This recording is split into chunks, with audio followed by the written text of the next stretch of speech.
Enzi, I was gonna say, you're muted.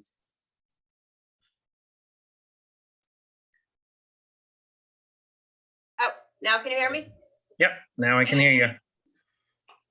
Okay. I call the meeting to order today, January 20th, 2022, 5 p.m. Roll call, we have Selectman Howdy Goodwin. You have to say here, Howdy. Yep. Yeah. Mackenzie, Yes. Eric Eaton, Here. Kevin Buck, Here. myself, Jamie Thurlow, and Town Manager Jesse Dunbar, and Town Clerk, I see Katie's on here, Katie Danduran, and Town Attorney James Collier. Adoption of agenda. Is there anything anyone would like to change? Okay, hearing none. We have a public hearing on the 2021 campground moratorium ordinance. What we will do is start by letting the board speak first, and then I would like to have the town attorney speak, and then we will let everyone have a chance to speak after that. I don't want to put a time limit on it if I can help it. Hopefully we don't need to. Everybody can get to speak, and hopefully we can get this done in a timely manner. All right, do you want to open the public hearing, Jesse? Yep. Okay. Anyone on the board who would like to speak first? Can you speak? Maybe I can talk, but I can't. Who is that?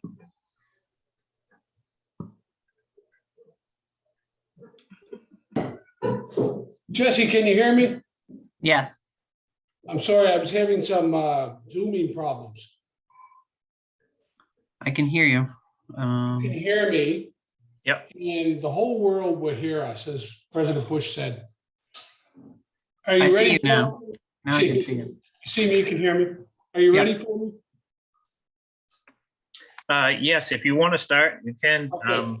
I was gonna let everyone on the board speak, but if you want to start, James, and then maybe. I'd rather start, if I may, if it's okay Yeah. with the chair. Yep, no, that sounds great. Okay, so I think that the town manager in his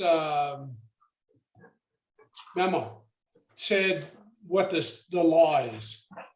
And I won't repeat it because I think everybody's probably read it by this point. It's very simple. And in my spare time, in the last week or so, I've been trying to find, and the applicant's attorney, Mr. Hamilton, has been kind enough to try to send to me any case law on this, and there isn't a lot. So the standard to be overturned on appeal is high. There's a lot of deference to the board. I don't know why I'm looking sideways in the camera, but I'll fix that later. So there's a lot of deference to the board. So what you need to do is look at some questions. There's 3 of them that I'm going to tell you about. Be reasonable, do some findings of fact, and make your decision. And keep it simple. So question number 1, I would say the board should look at the conditions that led to the moratorium being put in place. A good place to do that, where it's enumerated or codified, is in Ms. Chow's preamble statement when they did the moratorium. There's a statement about all the things that necessitated the moratorium. So you should understand those, what conditions there were, everything that led up to the moratorium. Basically, campground stuff was out of hand, and then of course you had this one big application. But she's got other things in there. So you should review that. Secondly, I think the board needs to ask, are those conditions still in place? Has anything changed in the last 180 days? Or is it basically the way it has been? So if we have a crisis and moratoria are put in when you have a crisis, is that crisis still with us? Thirdly, has reasonable, and we'll talk about the word reasonable in a minute, has reasonable progress been made in alleviating the crisis or the conditions that caused the moratorium to come about? Has reasonable progress been made? So there's your three questions that you need to ask. Why did you have the thing in the first place? Is it still ongoing? And is anything being done about it? Reasonable means an objective third party, an objective man or woman standing on the sideline, a third person that knows nothing and has no interest in this. Well, do they think this is a reasonable amount of progress? From there, I suggest that you take a 5-step approach. Number one, have remarks by the selectmen, as you started to do. Hear from the public, including, if they want to speak, Ms. Chow and Mr. Hamilton. Call for a motion to extend or to not extend, get a vote, and adjourn. I also think that, unlike many meetings, and much the public might not like this, you're going to have to be firm, because I forget the count here, but you get a lot of people on the Zoom. We can't stay all night. So, repetitious stuff. If somebody says it, we don't need to hear it 4 or 5 times over. I'm as guilty as anyone of doing that. So I think that's the process. Do you have any questions, or is it clear as mud? I guess it's clear as mud. Okay, good. I'm going to mute myself now. See ya. All right, thank you, James. Would anybody on the board like to speak or start or anything?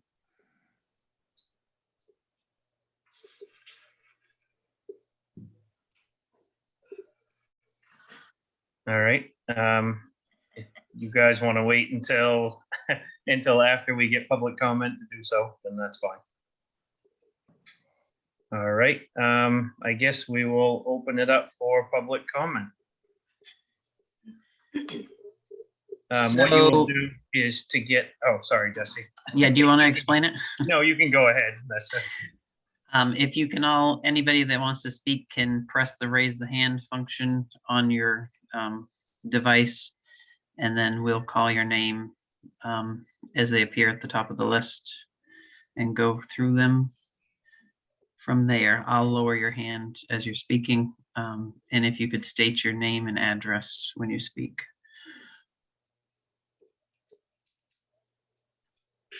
See, we have Cindy Lawson has her hand up. Yes. Hi. So, Hello. Cindy Lawson, 66 Kellytown Road. So as you know, the community and the town, we've begun the process and have established the momentum needed to get things done and to fulfill the purpose of the moratorium, which is to develop a more robust set of standards for campground development. We had a really successful community forum. The planning board had their meeting the other day, and we'll be continuing that discussion on Tuesday. We have submitted proposed language and suggestions to the planning board for them to review on Tuesday and discuss. And we hope that those ideas can be tested in the community to see what people think and to get input. We need more than just a Band-Aid fix right now. Our ordinance is quite honestly fractured, and you don't fix a fracture with a Band-Aid, you fix it with a cast. Events over the last year have shown us that our ordinance is poorly equipped to handle the kind of campground and recreational development that we're bound to see in the future. We've done everything we can do at this point as a community to start getting these fixes in place. And 428 voters in the community identified the need and purpose for the moratorium to address this inadequate ordinance. And we need more time to get this done in a thoughtful and meaningful way to be prepared for the May ballot. Between the town survey, the election, the community forum, the previous public hearings that have been had, you have the information that you need to assist your decision tonight. And it would be unfair not to follow the will of the voters. So that's all I have to say. Thank Okay, you. thank you. I think Jesse, now we have Andy Hamilton. I see there's two up there. Yep.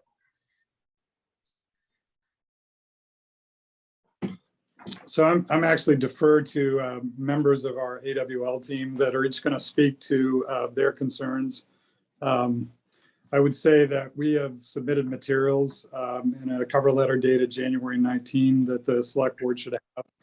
We would like at this time to make those part of the record of this public hearing.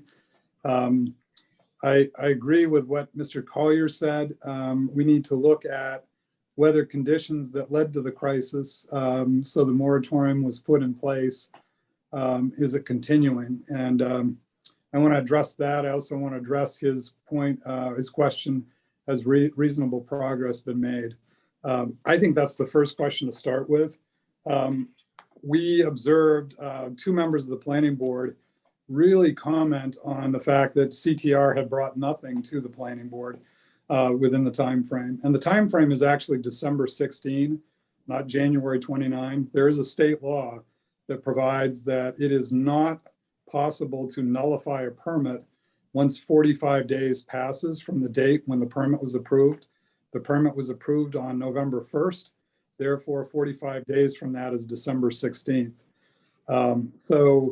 CTR was actively opposing our project, but they imposed a moratorium that was to be effective and applicable as of August 2. Both the town attorney and town manager, as well as the board, as I understand it, believes that the moratorium will expire on January 29th. So there's two timeframes I'd like to have the select board consider tonight. Was there action taken by the town, not by CTR, by the town, as of December 16? Because the only way to nullify a permit that's been properly approved under the law, it's Title 30A, Section 3007, subsection 6, is to act by December 16. If that did not happen, then they cannot affect that permit. And everyone knows that this campground moratorium is targeted at Acadia Wilderness Lodge. And it's been clear from the comments that were in the opinion poll that was taken. The polls were designed to get consensus. No consensus was reached. Both counsel for CTR and the members of CTR said there was a diversity of opinion. Opinion was split. I think the positive point in this whole discussion is there's no question but that Tremont wants to do growth management, but I would observe that it's in a number of areas beyond campgrounds. I think you need to get a good process in place. I think you need to get facilitators who can help with good planning. I think you're in the process of doing that. And I think that's what you need to do. A moratorium has never advanced planning. Planning advances planning. And the way the select board has appropriately treated moratoria is that there are emergency tools, as Attorney Collier says. The emergency has passed. The planning board approved the permit and found at its core that this project would maintain safe and healthful conditions. It is not possible now for the select board to make a finding that there will be serious public harm and that it continues. The finding was made by the planning board that this project will maintain safe and healthful conditions. So as to this project, the law takes this project out of bounds as to an ordinance affecting that permit. And therefore, we believe that this targeted moratorium should not be the basis of an extension. Think about it. If you've got a dead duck, you can't resurrect the dead duck. You have to start with a new bird. There needs to be a new moratorium that is broader to address more than just campgrounds. And the community needs to be honest with itself and not be led by a single group as to what its need is. Its need is much broader than campgrounds. I do not agree that the ordinance is broken. We had to meet 43 standards. There were 15 conditions of approval with findings that went 19 pages. So the view that the ordinance is broken helps CTR. because they want to use a moratorium to delay. Delay puts our team in limbo. And I'd like for Kenya, James, Becky, Cynthia, and Greg to flesh that out a little bit. And then I'll have some concluding remarks, but that's all I need to say for now. I think this board has got a lot to wrestle with, but the statute makes it simple. Only two things, as James Collier says. You have to find out whether reasonable progress has been made. If it hasn't, then the statute says even if you think there's an emergency, you cannot extend the moratorium. It's strictly construed under the law. I do not agree that deference is given to the board just because they want to find conditions. You have to look to the statutory factors and look at the conditions on the ground. You're going to hurt us in the process of extending this moratorium. If the exercise is to do planning, go ahead and do planning. No one objects on the AWL team, but don't extend the moratorium that prevents us from being able to get downstream permits and vesting. And I thank the select board for having this public hearing.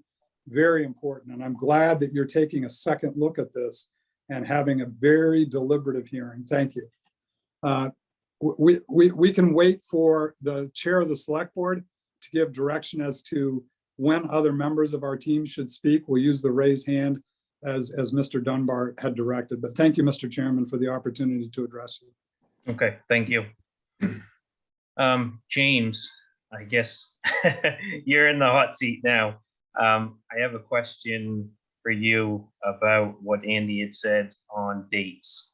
Would you agree with what he has stated, or? What in particular? What's that? Sorry, I can't hear you very well. I said, what in particular? I don't know the dates exactly. It's 180 days from whenever it started. You can count as well as I can. Yeah. So it was August 2nd, whatever, I think. I mean, you count the days and whatever it is. I think town manager knows. Mm-hmm. Okay, thank you. And as to the other business he was talking about, that's some squirrely stuff, but he's basically right. If you don't do something within 45 days of after when something, to nullify something. So my understanding of this, which I think is significant, well, it's germane. It's up to you whether it's significant. But I'm not sure the dates exactly, but I think the thing was approved by the planning board. There's no permit yet, but there was an approval by the planning board. Andy, you'll know when it was, like November 2nd or something. And then the vote was that night or the next day. So it's already been done, right? It's done. It's approved. Yeah. That's great. Is that right? And then, as the Catholics say, I was raised Catholic, it's now in limbo. It's between heaven and hell. Right? You can't issue a permit for it. And I understand there's an appeal anyway, but it's there. So nothing you do, unless the applicant gives up on it, is going to affect this campground. The appeal might, that's a different matter that you have no power over. But nothing you do in regard to extension affects the current application. And I think, thinking holistically, worldly, Catholic, broadly, you should look at all campground applications that were in front of the board,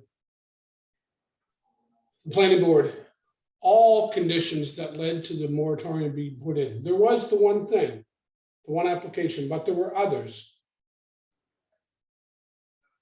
And as I said, you can't do anything about that one now, right? It's already approved. So I don't think that should weigh as heavily on your decision as it might, as everybody wants to talk about it. So just to be clear, that campground, it will not be affected either way this decision of this vote goes. No, I mean, it could be in theory, theoretically, but I mean, you're gonna have to be a smarter person than me to figure that out, how it will be theoretically affected. Okay. But so you got a whole process, right? It's gone to the Board of Appeals, then it might go to Superior Court, maybe even the law court. And eventually, sometime just before hell freezes over, eventually, If they finish with it at the courts and the Board of Appeals and or the court doesn't throw out the approval, then at some point it's going to go to the code enforcement officer, Mr. Larson, and the applicant's going to ask for a permit. And he's going to say, well, holy smokes, there's a bunch of conditions. And have you submitted all the paperwork to meet all those? At that time, whenever it is, if there's no moratorium in place, the CEO is bound to issue the permit. And then there's a series of steps that have to get them vested. They have to make some work on the project. But then they have so long to make a substantial start. So that's the process. But how this vote could affect that, I guess the greatest thing, to be Machiavellian or cold-hearted about it, is it causes delay. And I guess if you want to delay, maybe the applicant will withdraw their application because they're tired of spending money. But how else it affects it, I think you have to say, is there a crisis in Tremont vis-a-vis campgrounds? Now, this might be a symbol of that crisis. But back to the questions I posed, is there a crisis? Why? Is there a shortage or overburdening of facilities? And so on. Okay, thanks, James. I know, Jesse, I think Kenya had her hand raised there just a second ago, first before anyone, but I would like to have Andy be able to respond to, because I referred to James on that. But please keep it as brief as you can. I'll do that, Mr. Chairman. I agree with that, James, that no new ordinance that would nullify the permit issued on November 1, and there was a permit and order issued on November 1. No ordinance that would nullify that permit, and that's a substantive ordinance after the moratorium or even during the moratorium, that would nullify the permit can affect this project. That's a separate question from whether the moratorium would withhold permits that could be issued to this project. And the reason why I think James has selected a particularly good word, limbo, is we're frozen by the moratorium in terms of planning for further steps, moving forward towards getting permits, because we have to go to the DEP. We have to meet 15 conditions of approval of the planning board, and then we can come forward and ask the code enforcement officer for a permit. So the way I think of this is that all an extension of this moratorium would do would be to punish this applicant, successful applicant, from getting downstream permits. It would not actually give the town the opportunity to pass an ordinance to affect this project, because no ordinance was adopted by the town before December 16 or within 45 days of the permit issuance. So we're concerned about the extension of the moratorium because we can't vest the project if permits are withheld under this moratorium. So the choice for the select board is, do you want to simply punish the applicant, or do you want to actually be able to do effective planning? A moratorium or a moratorium extension doesn't really help the town as to this project, but it also doesn't help the town with respect to planning. As I've said before, a moratorium is not planning. It withholds permits until you can get plans in place if there's still an emergency. We don't think there's an emergency, and we think the planning board's issuance of a permit on November 1st establishes that it will maintain safe and healthful conditions, which is the opposite of serious public harm. Therefore, this select board is going to find it very difficult to go against the finding of the planning board on November 1st to say, we actually think this project does present serious public harm. And let there be no doubt about it. And Andy, you're not repeating yourself, are you? Yeah, I would just say this moratorium is targeted at this project. And so if this project can't be affected by the next ordinance after this moratorium, then all you're doing is seeking to punish us by withholding permits. I'll let others on the team speak to that. Thank you, Mr. Chairman. All right, Jesse, I think there was Kenya was next, and then there's Lori and Tim would be after them. Yep. Hi, everyone. My name is Kenya Hopkins. As you know, some of you are hopefully, mostly you know at this point that I'm one of the applicants for Acadia Wilderness Lodge.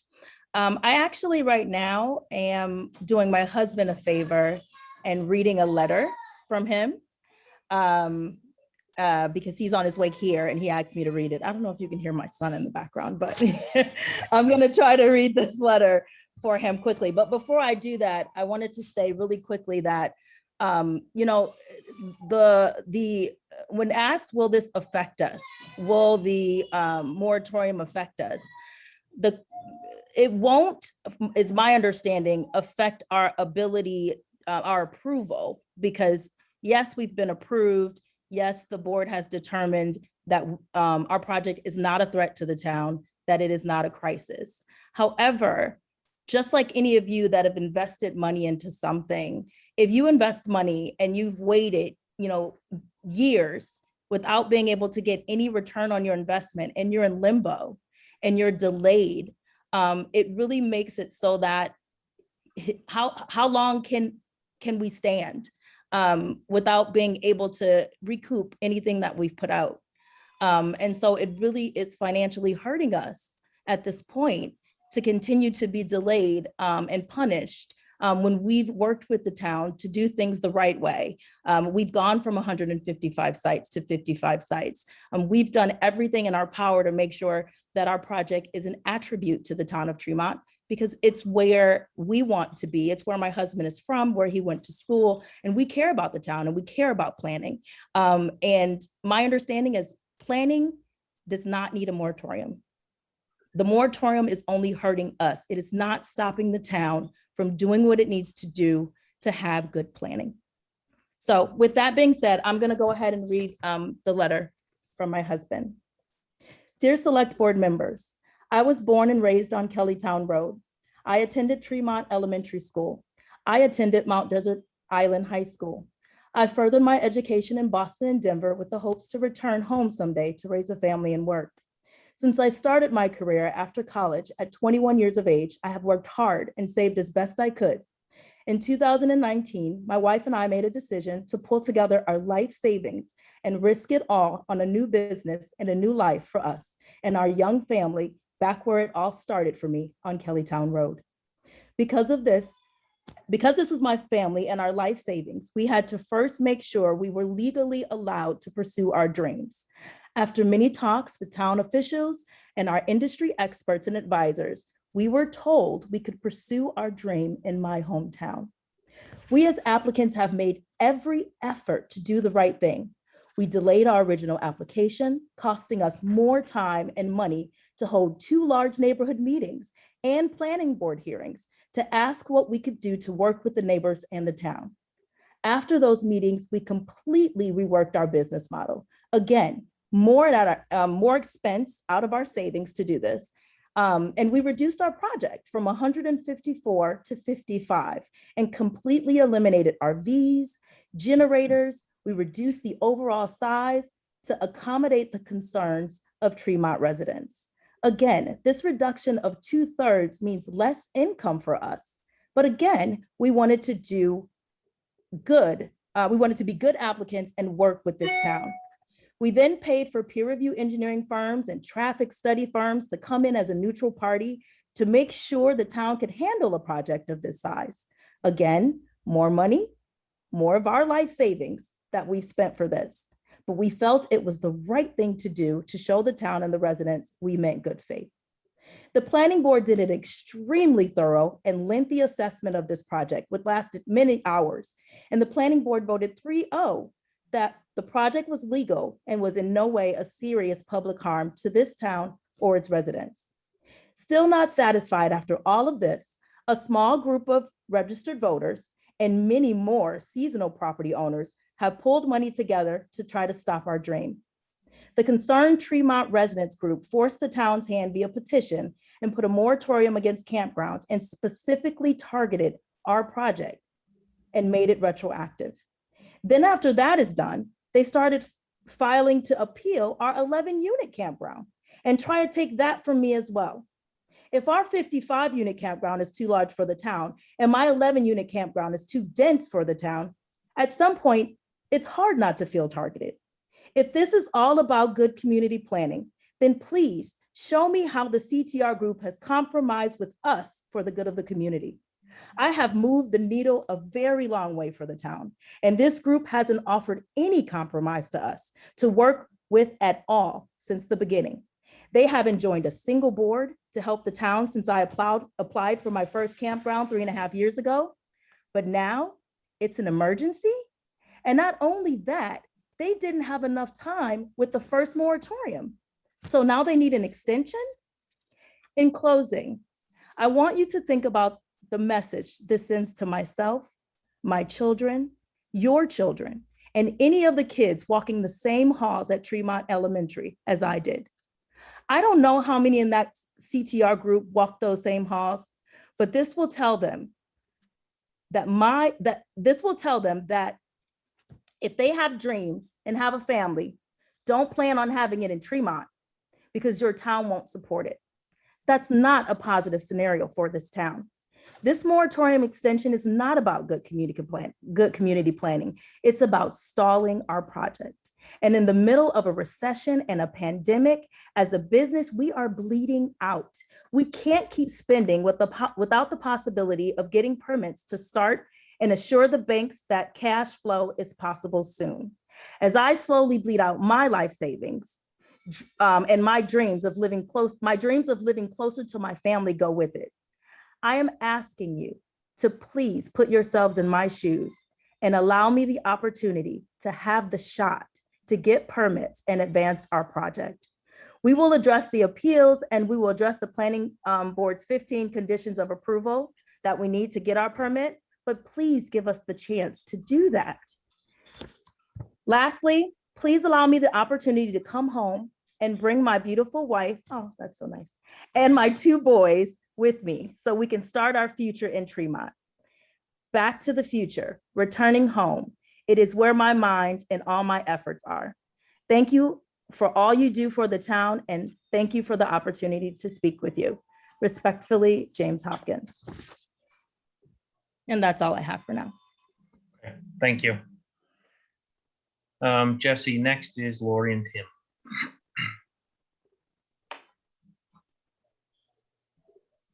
Hang on just a second. I don't believe you're unmuted yet.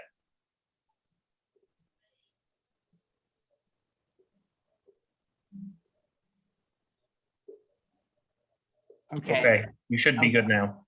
Okay, thank you. Thank you, Mr. Chairman. Let me say at the outset, this moratorium, speaking personally, is not about stopping a campground.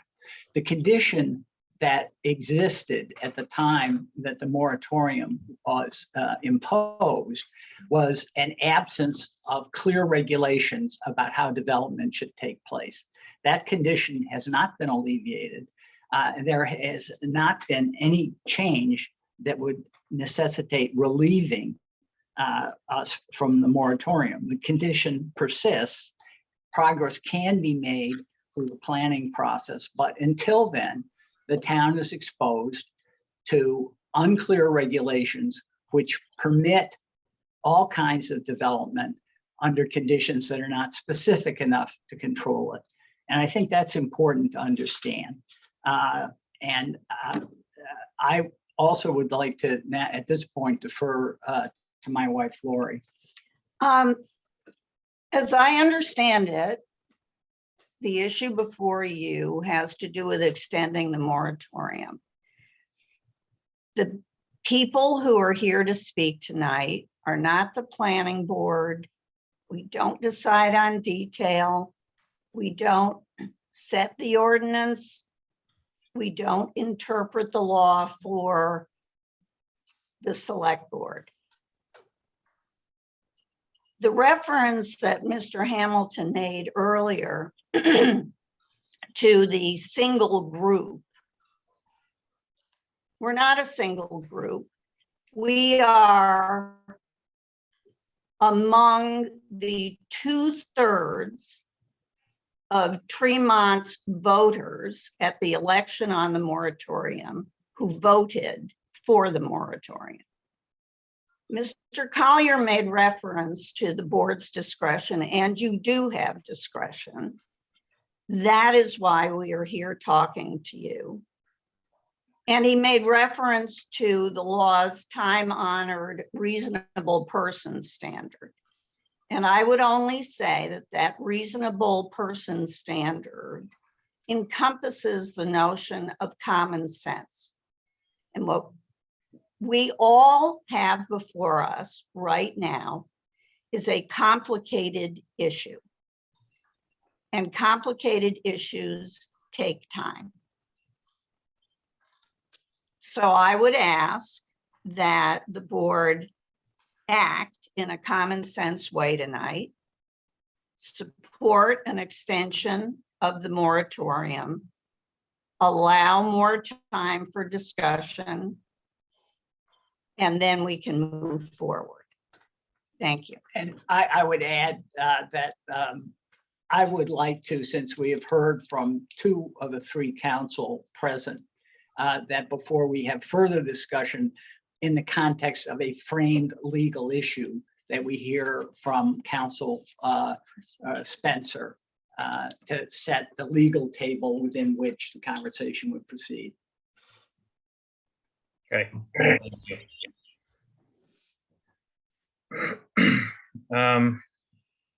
What do we have, Jesse? Next with their hand raised is Kathleen, I believe. Yes. Okay.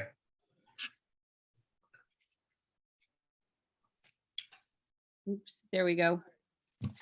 My name is Kathy and I live on the Richtown Road.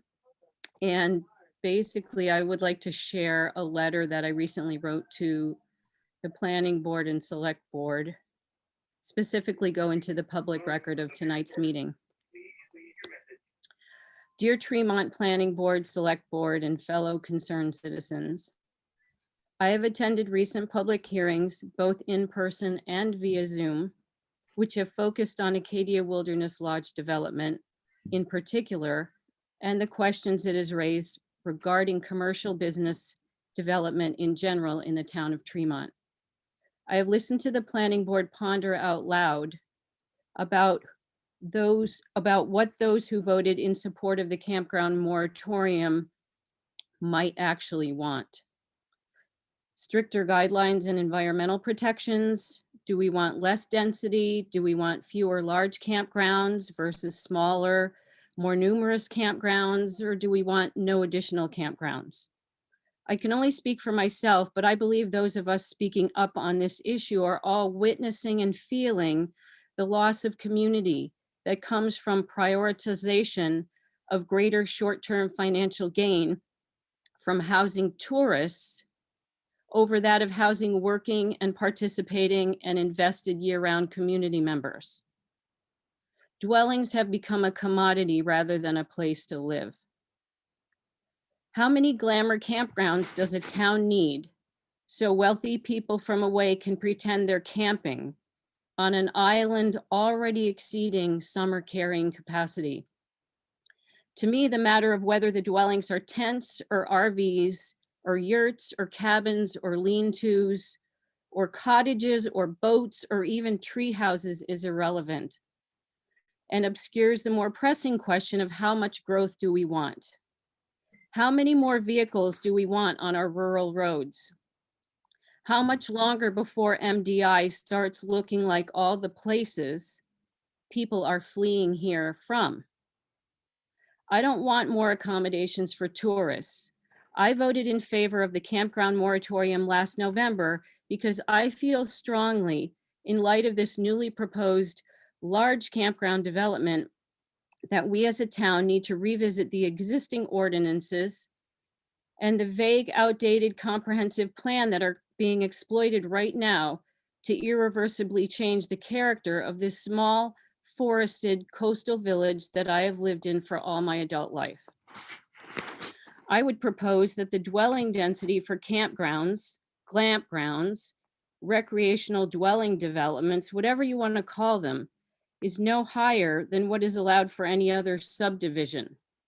That way, catering to the tourist with seasonal housing doesn't continue to be a far more profitable investment for landowners over year-round housing possibilities or even leaving land undeveloped. This proposed large commercial campground development, laughably referred to as wilderness, could just as easily be developed as a sustainable village of small, working, or retired family dwellings for people of modest financial means, complete with community gardens, a playground, dog walking trails, whatever is currently being proposed there for tourists, to the exclusion of Tremont residents, I might add, instead might be designed and built for local working year-round residents. If our ordinances were more consistent in terms of density standards for both seasonal transient tourist dwellings and permanent year-round dwellings. Except for schooling, the infrastructure needs of transient and permanent resident inhabitants are basically the same. Safe, clean drinking water, well-maintained roads, law enforcement, food sources, waste disposal, etc. As long as our ordinances support the maximizing of profit extracted from a piece of land, allowing greater density for campgrounds than for other uses, we will continue to lose land and housing options for year-round community members. My husband and I moved here to MDI in 1984. We did not have the good fortune to be born here. My husband as a finished boat carpenter for Lee S. Wilbur and myself as a professional gardener, along with $5,000 down payment from my mother-in-law, were able to purchase a 150-year-old house in West Tremont, then renovate, restore, and raise 4 kids in it. Unfortunately for both our town and our now grown children who would like to stay here, that same possibility of purchasing their own home, heck, even finding an affordable year-round rent, is financially out of reach. So to finish, the real question we need to ask ourselves as individuals, as a town, as an island, even as a culture is, how much is enough? How much longer are we willing to prioritize the profits and property rights of a single individual over the quality of life of a whole community? So yes, let's keep our finger on the pause button, extend the moratorium, and figure this out. Once we've sold the relatively quiet, relatively rural character of our town, there's no getting it back. Thank you. Okay, thank you. All right, Jesse, I think I was going to call on Richard Spencer next, and then after him, we have Chuck Yiza. Can you hear me? Yes, yep. Hi, everybody. My name is Dick Spencer, and I'm an attorney at Drummond Woodsum in Portland. And I got pulled into this because Terry DeWan, who is the planner that CTR has hired, had COVID and was unable to moderate the community forum that was held before the planning board meeting by CTR. I think the main thing I would say is that I think that we shouldn't turn this proceeding into a battle of lawyers over the AWL project. This is really, the selectmen here are acting in a legislative capacity, and the town voted by 220 something, by 2 to 1, I guess 400 and something to 200, that the pressure that the town was under for campground development needed to be slowed down, that the town needed to put the brakes on and take a serious look at the ordinances, and then see if there were changes that could be made that would improve the ordinances and give the town a better handle on future campground development. The that moratorium expires 180 days from August 2nd, which is January 29th. The 45-day issue is a completely different issue, and that depends on whether or not AWL has final approval for their project. And if their project was approved and that approval holds up in the courts, they will. And probably the moratorium wouldn't affect them. If that's not the case, the moratorium could easily apply to them. And if they don't have final approval, then they could be subject to the moratorium because they don't have that final approval. But in either case, the real issue here for the Board of Selectmen is, do they agree with the voters of the town who've said that by an overwhelming vote that the town is under tremendous pressure for campground development because of the 4 million people who come to Acadia every year, and that it's time to put the brakes on and give the town the chance to take a look at the ordinance and make some changes. And in order to help the town with that, CTR has hired Terry Dewan, who is, I think, the foremost planner in the state. He's worked very diligently to come up with proposals and suggestions for improving the town's ordinances. I've actually worked with Terry now in actually drafting a set of proposals that we've submitted to the planning board. And the planning board recommended that the moratorium be extended, and they've scheduled a public meeting to discuss. They've continued the public hearing until next Tuesday. So we've got some very good planner working on this. We've drafted proposed ordinance changes that give the planning board and the Board of Selectmen something to work from. But there needs to be more time for the town to get its ordinance house in order. And the AWL project still has to go to the DEP and go through that process. And it seems very unlikely to me that they would be in a position to begin doing anything until after the May town meeting. And so there's time for the town to take a look at its ordinances, try to improve them. We've made a series of suggestions that I think the planning board can use as a template for discussing the issues that have been raised.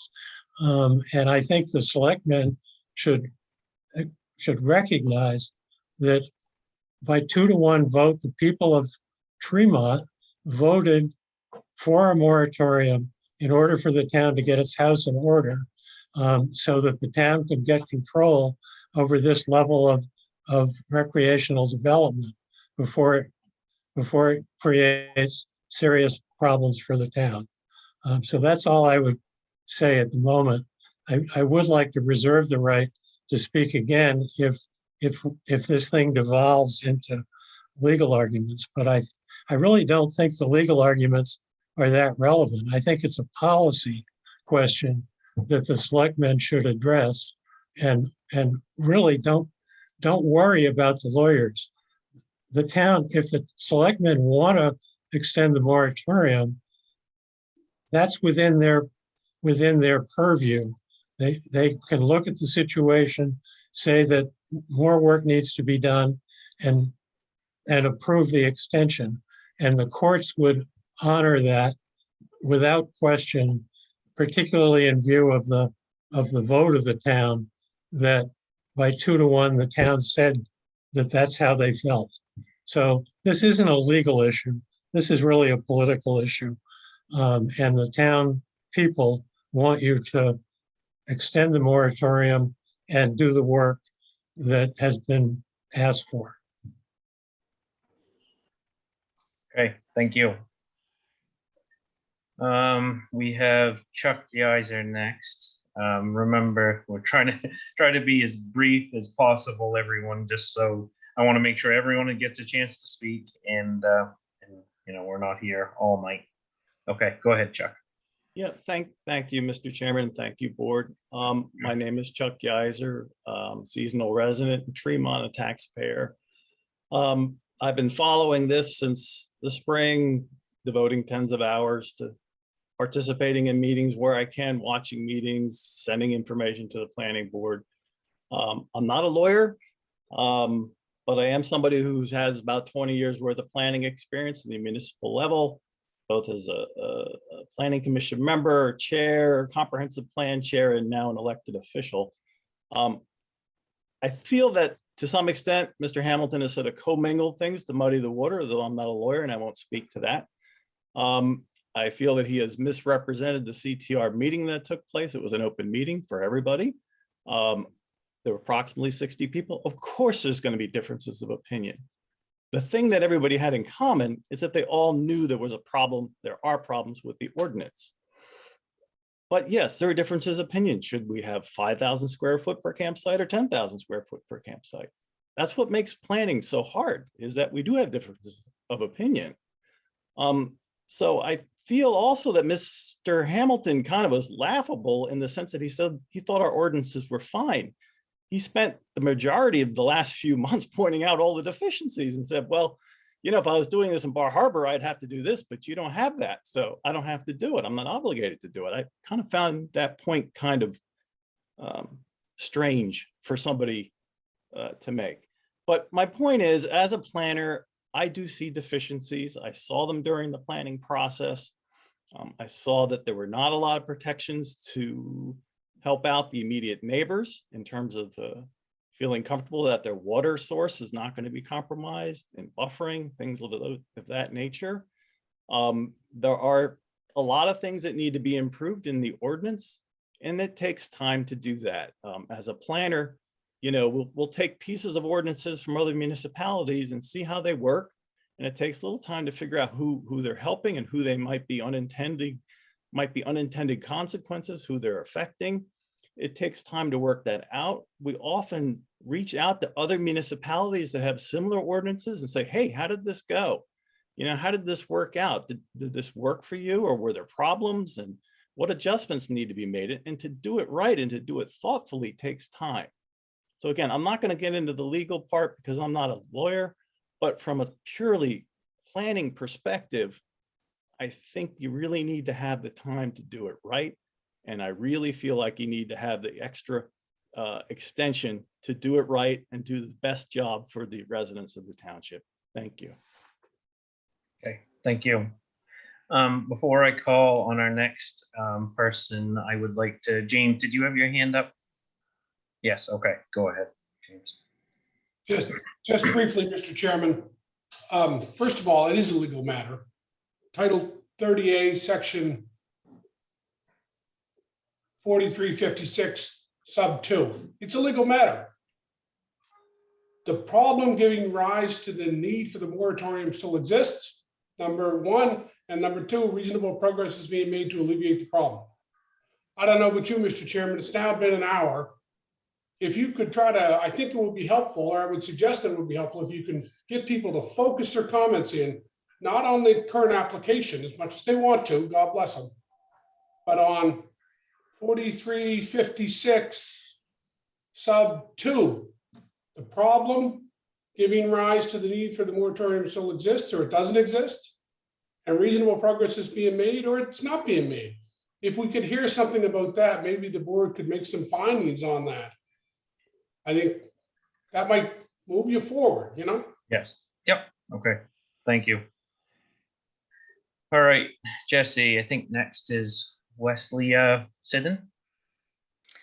Yes, thank you. I live at 12 Russell Murphy Road in West Tremont, and I'm sorry. I apologize to our town attorney. This is not addressing his concerns. I've been very interested. I am not a member of CTR. I am a member of the town of Tremont, who is very concerned about our future. And I believe that there are a lot of issues that are being raised peripherally that are not really taking into consideration some of the realities of life in Tremont. Many of us bought property here when it was reasonable, affordable. We came to this community because we loved it. We are not necessarily people who were born here, but we are living here and loving it. Kenya noted that her economic life is being impacted, but I want to point out, I am not an abutter, but the lives of the abutters, their economic is also being affected by this. Their taxes are high. Are they going down? The value of their property is without a doubt going down. There is no guarantee that our very crappy water in Tremont is not going to become worse, that our pollution from smoke, from wood fire smoke, from sounds that we hear all over. I live in an area where sound bounces off many roads that are nowhere near me. There are many considerations about life in this community that are valuable. And while I really appreciate Kenya's concern, and I appreciate that she would like to raise her children here, many of us have been here when Tremont was not a community that anybody wanted to live in. And we live in it now, and we love it the way it is. And I am sorry that her economic situation will be negatively impacted, but she is not the only one if this campground goes through. Okay, thank you. Next, Greg Johnson. Thank you, Mr. Chairman. I just wanted to offer a few observations. I've worked with the Hopkins family. I've watched them work really hard towards this. And I think anybody who's sitting here who pretends this isn't targeted isn't listening to the clear language of what's being said. I also know that this process through the moratorium has been very taxing on town resources and staff, management of it, and we talk about staff and the board themselves. The process itself has been really difficult. But some of the comments we've heard a lot of things about the demand and businesses and other residential uses on here. We're hearing all these comments on the sidebar of a moratorium that is specific to a campground. So don't forget what we're here to talk about. The idea that the ordinance needs to be revised because of business pressures and somebody could build this or that, it's not really what we're here to do. That's a good ploy to make it a broader sort of decision than what you have before you. I've watched this board base their decisions on facts. I think that the leaders are good at distinguishing facts from fiction. Your counsel was correct at the beginning of this meeting, where they said, do the conditions that warranted this moratorium still exist? And I've said this from day one. The opening statements of the moratorium, the demand of 170 units, it's on like the first page. You guys don't have to dig through the mountain of legal and technical testimony to see that condition is not true. We just heard that it had been approved. There's no 170 pending. It wasn't true at the time the signatures were brought door to door. It's not true now. So I implore the board to use their good judgment based on the facts. I'm going to read a portion of the letter I'd sent to you that highlight some other aspects that I hope you consider. During May 2021, and in the months before the town meeting, the planning board, through its normal process, so in 2021, in the normal process, not under a moratorium, was successful in changing the ordinance, including ordinances changes related to campground standards. The planning board was able to do that all at the same time while reviewing the AWL application. During the process, the planning board jumped on the wagon and got working. However, we've got to question why during the next 6 months, during the moratorium, none, zero, zilch, change the ordinance were made. And why was that? We know why it is. We watched how hard everybody worked. And the reason for it is the exact same reason you're hearing all these comments tonight. The reason is because the CTR group has injected themselves into every working process of the town. They affected the planning board's good process on how they are useful in doing their normal ordinance changes. They're asking for more delay. Delay in this word limbo isn't the sense of we don't know where we're going and we're going next. Delay for them in limbo is just a longer, more difficult place of death. And so I ask you to look at the conditions the moratorium was set. If the condition exists, use your better judgment. But I also know the board has been elected officials to let the people represent. And if people want to get a new signature application together that is based on facts, I've sat through every one of these meetings. I've noted when the board's good instincts have looked around and said, why won't you get a signature of a moratorium that actually reflects the current set of facts? I've heard those questions, but I also want to recognize that your hands were tied prior to a citizen's petitions. We understand that. But tonight you have a good set of facts and you are in the driver's seat. Please review the facts before you make a decision. I thank you for the time to speak. Okay, thank you. Jesse, next we have Ed Bear. Thank you, Mr. Chairman. I represent Madeline Brogdon, as perhaps a lot of you know. She has a pending application before the planning board. It may get wrapped up in this moratorium effort, although we contend that what she proposes is not a campground. I participated in the planning board's public hearing last week and listened to CRT start to change its focus now to more broadly regulate other uses like transient accommodations and other business uses. They're not limiting their efforts any longer to simply campgrounds. So I am concerned that other than Mr. Hamilton's client and their project, that Ms. Brogdon could become collateral damage here when she was never, I think, the prime target. I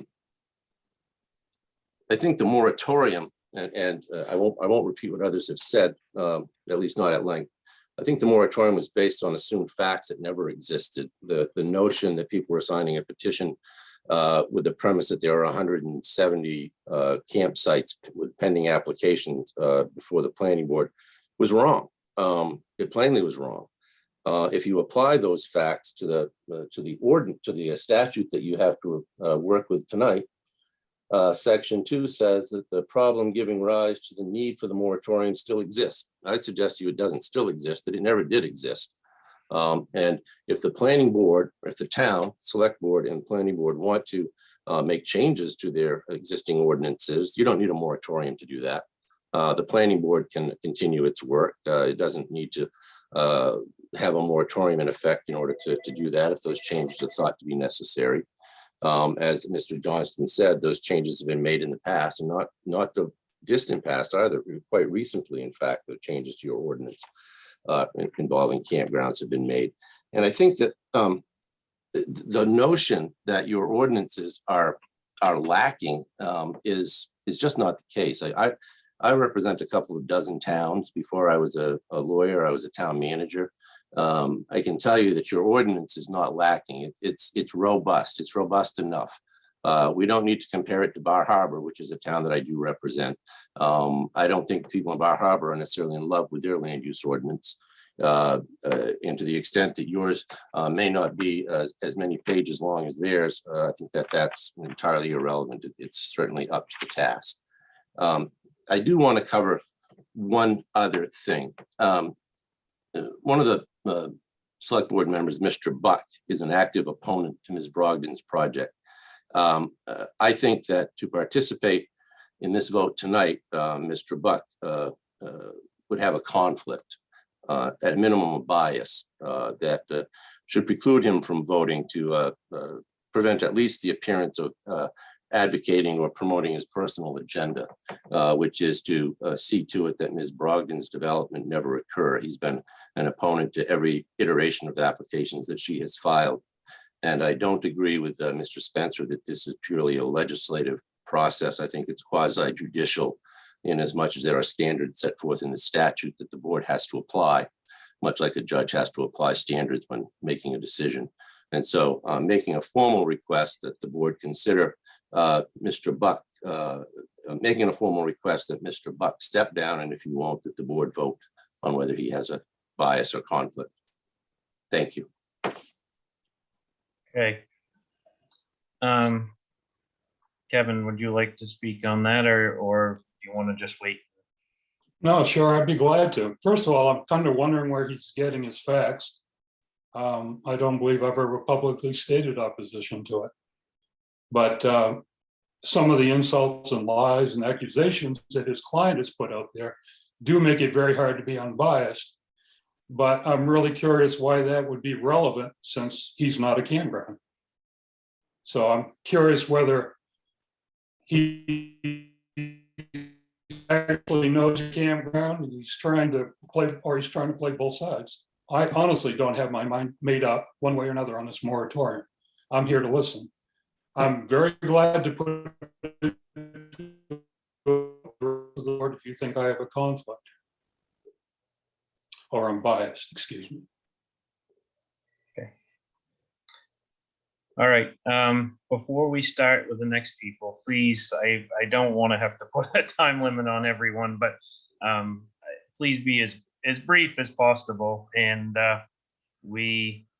so that everyone has a chance to speak here. Next is Dave and James. Amy? Oh, yep. Sorry, James. Sorry. Seeing how Mr. Barrow raised it, do you want to get a motion regarding Kevin, or do you just want to let that go to the end before your main motion, or what do you want to do? Let me think about it. All right, think about it, go on, and come back. We can, let's wait until we hear from everyone, and then we'll go from there. Sounds good. All right. Yes, it was Dave and Jane, I believe. Jesse, I believe that. My name is Jane Ashworth. I live at 148 Richtown Road. I think this situation has been evolving over time with a changing set of circumstances for many people involved, including the applicants. I'm not a planner. What I know is that the moratorium was put on the ballot on August 2nd. The work on it, the vote on it did not happen until November. To me, it would have been inappropriate for work to happen during that time until a decision had been made by the taxpayers. Therefore, in reality, we've only had between the November election and now to do work. And it takes a little while for wheels to start working, but they are working now. And ideas have been brought forward. I think they need to be considered by everyone in the town, and we need to try to find a solution that's right for everyone. For me, I'm in favor of the moratorium continuing so we can complete this work. Thank you. Thank you. Next is Elizabeth Faulkner.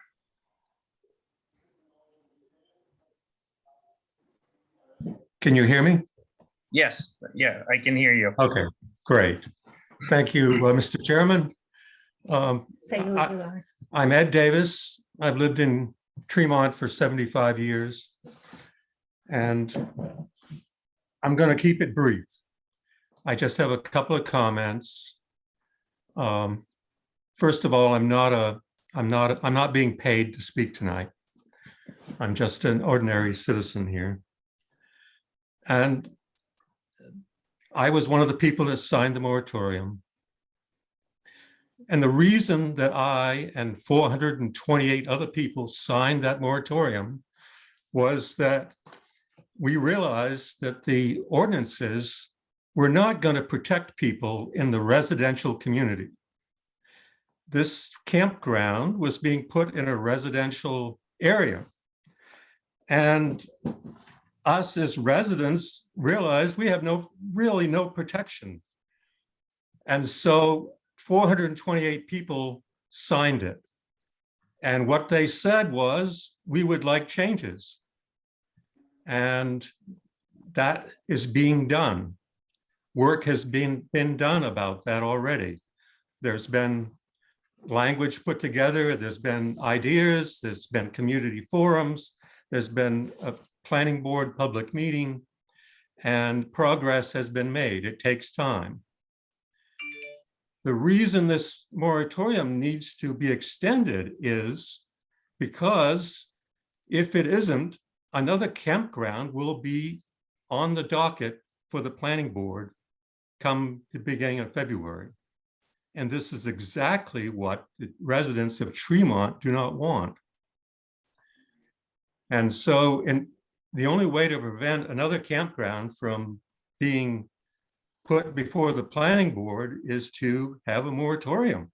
Otherwise, they're going to have to entertain the next person who wants to have a campground. And there's at least one more now, and maybe two more who are looking to make an application. So we need to have that extended. That's all I need to say. Thank you. Thank you. Next is Rachel Ramos. Thank you. I won't reiterate what Jane Ashworth and Ed Davis just said, because I agree with both of them.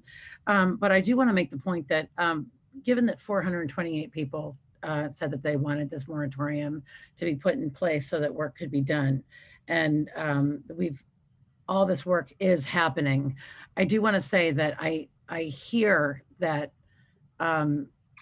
people are saying there's this very strong group of people who consistently come to these meetings that feel like they are activists. Right now I see that there are 68 participants, and that there are a group of people who keep coming to these meetings. Definitely I'm one of them, who constantly just keep coming and saying how they feel. And it's this group of people who feel like, they're against another group of people. But given that 428 people voted, that means that there are 350 people who aren't coming to these meetings who want this moratorium in place. And so they want their vote to be honored. They want their vote to speak to them. They don't want to come to the meetings. They want their vote to speak for them. And that is their way of speaking. And so the moratorium is what they voted for. And the work hasn't been finished yet. And so, yes, there are a bunch of people speaking and coming to meetings and doing the work. But those 350 who don't come to meetings, who are working every night, who are feeding their kids, who are doing everything they can during the day and don't have time to come to meetings, spoke by voting. And they wanted the moratorium to stand in their place and say, let's get this work done. And the people who have time to do the work, please put the work in and get these commonplace things to get the LUO to be looked at.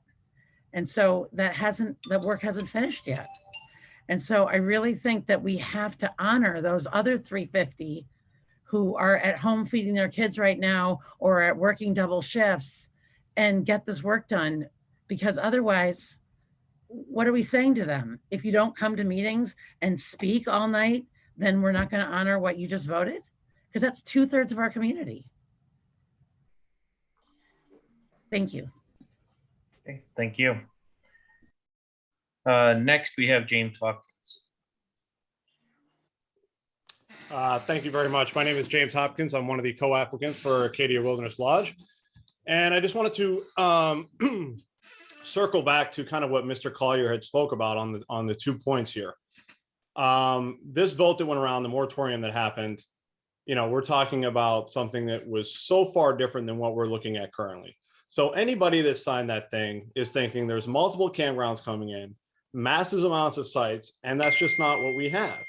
So if you look at that and say, is that still a problem? I would say no. The second point in Mr. Collier's address earlier was, has there been reasonable progress? And I would say we're probably more involved with the planning board than most, and there has not been any reasonable progress on that. So I think, you know, that we need to take a look, see what Mr. Collier has said, and then see if this moratorium extension is not going to cancel out my project, which I think people have targeted for, then what is the point of extending this thing?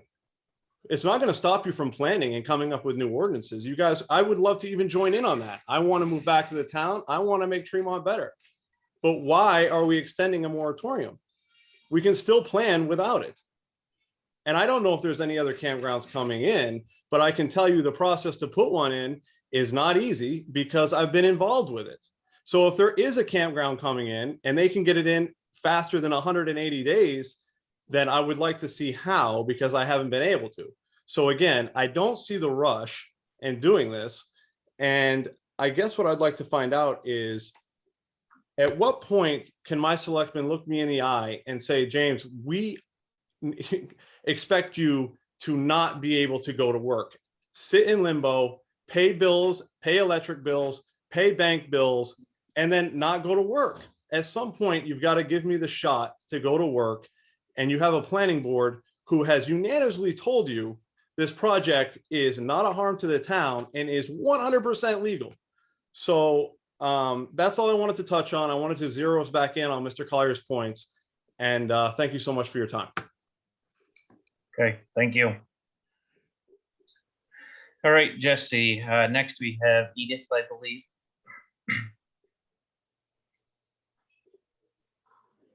Oh, I'm not sure if you're unmuted or not.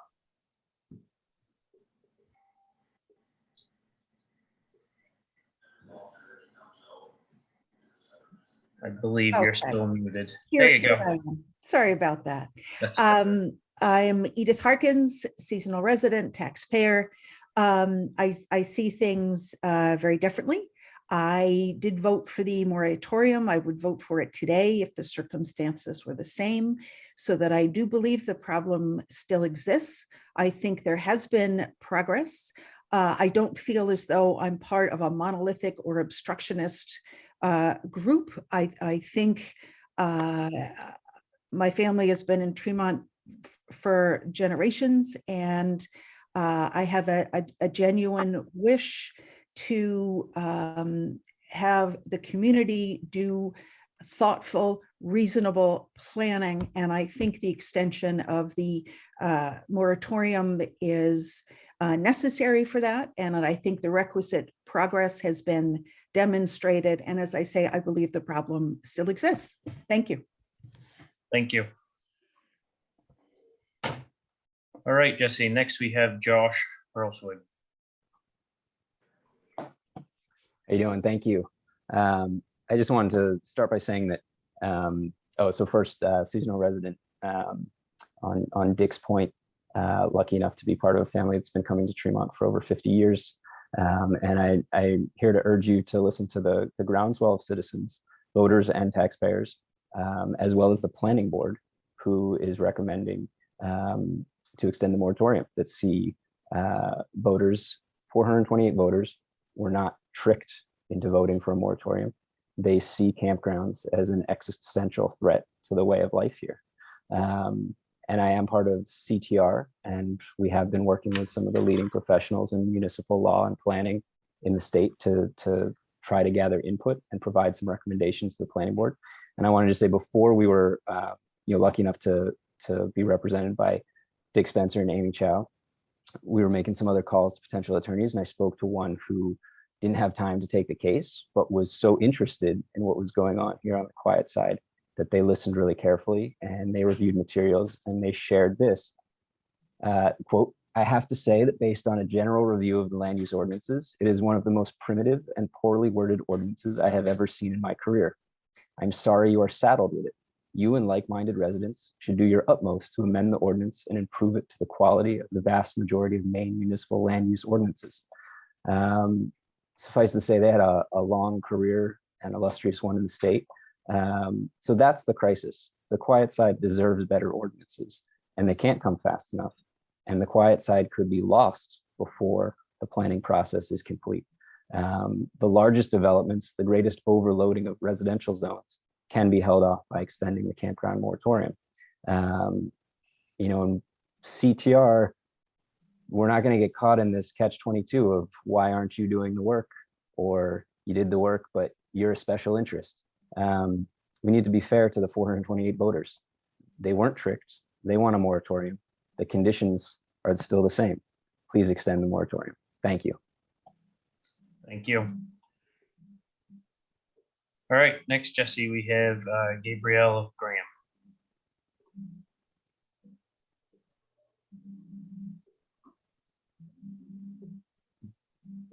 Okay, sorry about that. Yes, Gabrielle Graham, Seal Cove, 15 Miles Road. I am not part of CTR. I'm a retired physician who came here because it was a nice, quiet place to live on this beautiful island. And what I see, Mr. Hamilton is very successful in making this issue be the dichotomy between the town and these poor applicants. But as I see it, it is not such a binaural issue. It is the matter of planning for the future of the town, which question was raised and brought to the attention of the town largely because of AWL, the issues related to AWL, but not AWL itself. It is the fact that our ordinance needs improvement. Mr. Collier himself, several months ago, said that there was difficulty in defining some of the terms. I don't remember the specific term right at the moment, but he did say there were issues with this definition. There are issues with definitions throughout our ordinances, and these need time to be clarified. Besides the philosophical issues of this clarification, there are the legal definitions, there are the consultations with experts. There are so many things involved with improving these ordinances that we as a town are asking for time. Not because we don't want AWL per se, that is not the issue. The issue is, how are we as a town going to view future growth? How are we going to decide on what is desired and thereby allowed in our town? It is not a unilateral attack on AWL. It is a conceptual issue that needs time and attention. Thank you for your time. Thank you. All right, next is that Jenny Gray?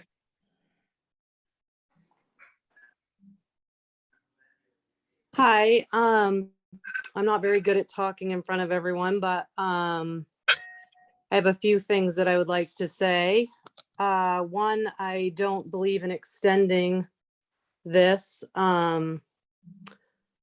I have generations upon generations of people that, grew up, lived there. My grandfather, my father were selectmen. My grandparents actually owned the property that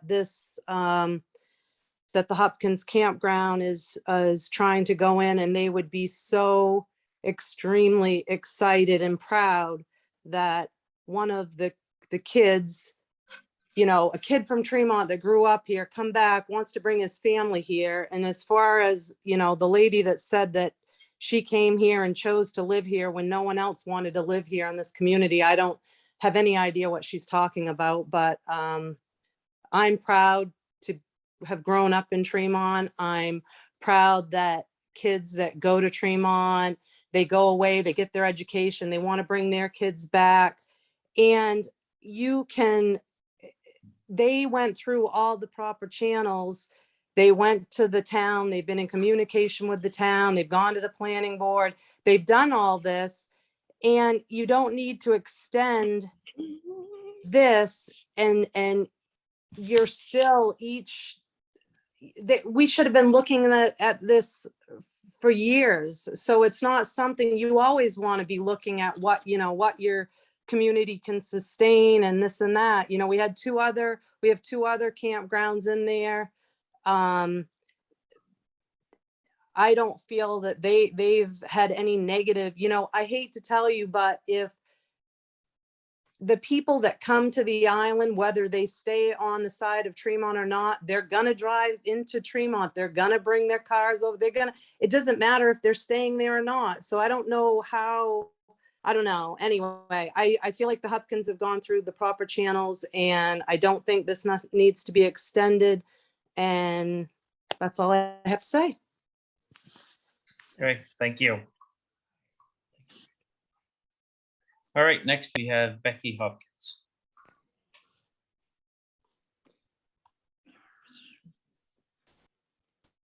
I guess I'm going to save you all my emotional things that I could say tonight. I think in the past meetings, we've all heard how I feel. I want my children to come home. My dad left this property, one of the pieces, to my daughter and my son, so they would always have a home here. But I guess one of the things I agree with James Collier tonight is the fact that there's two things you need to look at. Was there any progress made on this moratorium that was stated? No, there has not been. They have not brought anything to the town. In fact, when the 11 yurts went in 2019, the president of the CTR was opposed to that, but she was emphatically told by one of your planning board members, you may not like the project, but they followed all the rules. They followed the law. And if you don't like it, this is your chance to get on a board, come to the town and make some changes. And they didn't. So it's been since 2019.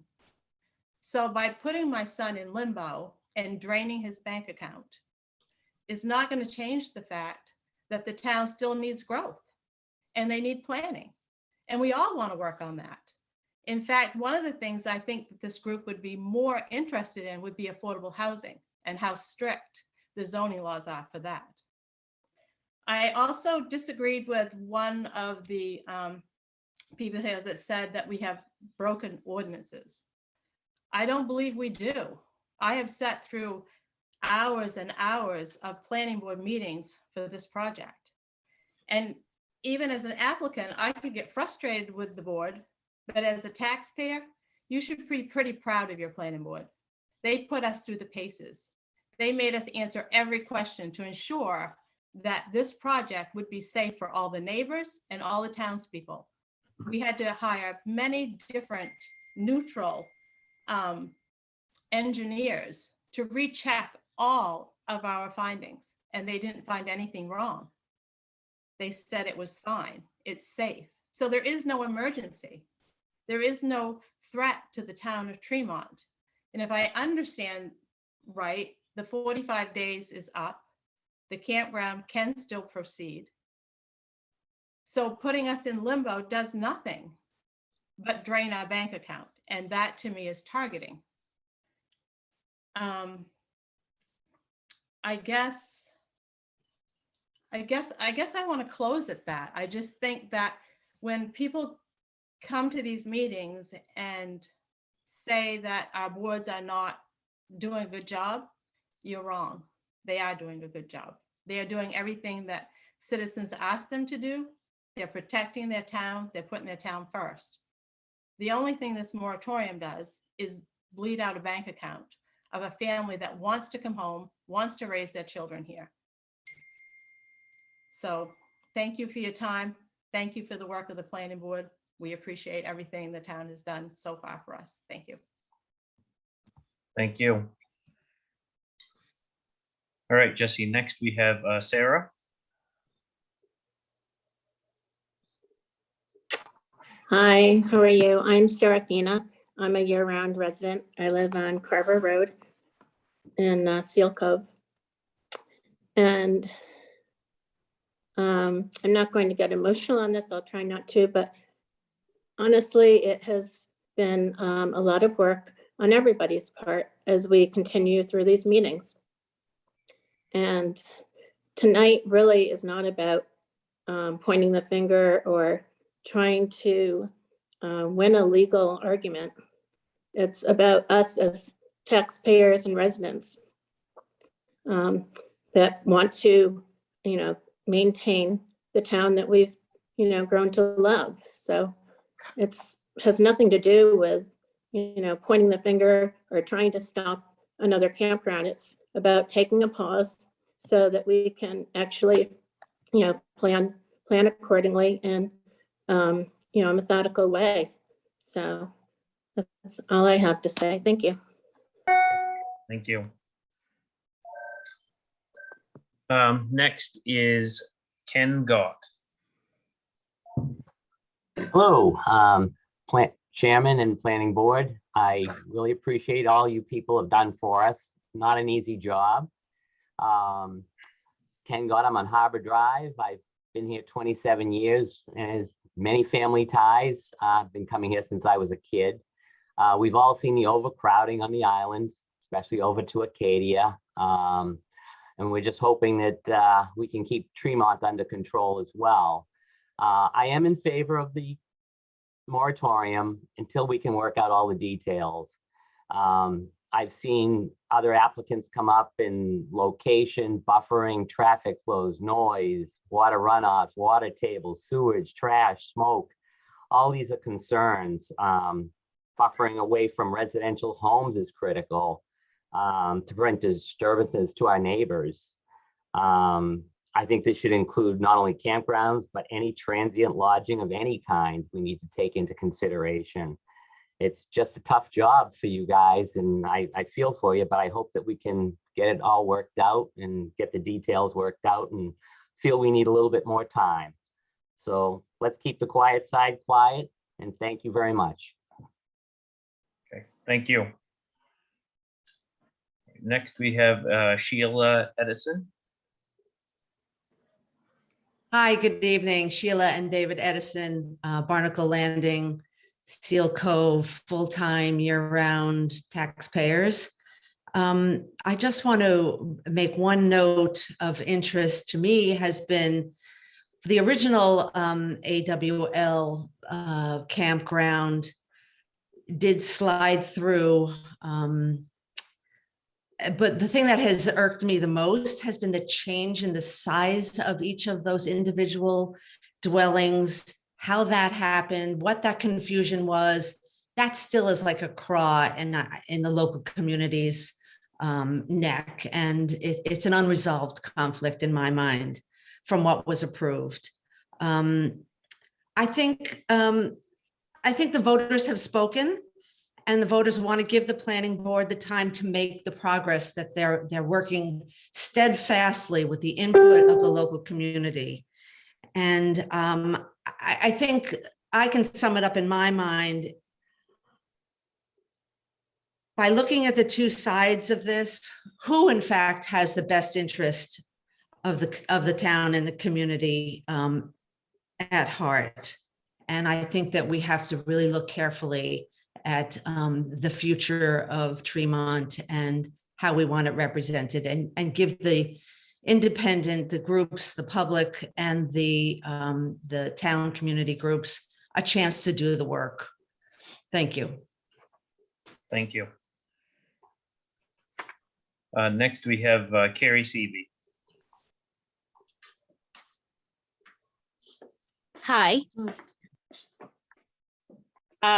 Hello, can you, oh, yeah, okay. Hi, I'm Carrie. I live in Tremont. I've lived here all my life, born and raised here. And I've heard so many people saying stuff about just the campground, and that people are like James and them are saying that we're against the campground and targeting them. It's not that we're against the campground. It's that our town people a lot of them are moving away now because of all the tourists coming in and buying up everything and turning them into Airbnbs or campground that they want to turn into. And that's not what we want for this town or for our future kids. I have 2 9-year-olds that pretty soon it keeps going up. The taxes keep going up. We're not going to live here. And it's not fair to us. We've lived here all our life. But we need this in place so that there's plenty of time for the planning board, which I watched the meeting the other night, and they asked because they couldn't agree with each other on what should be.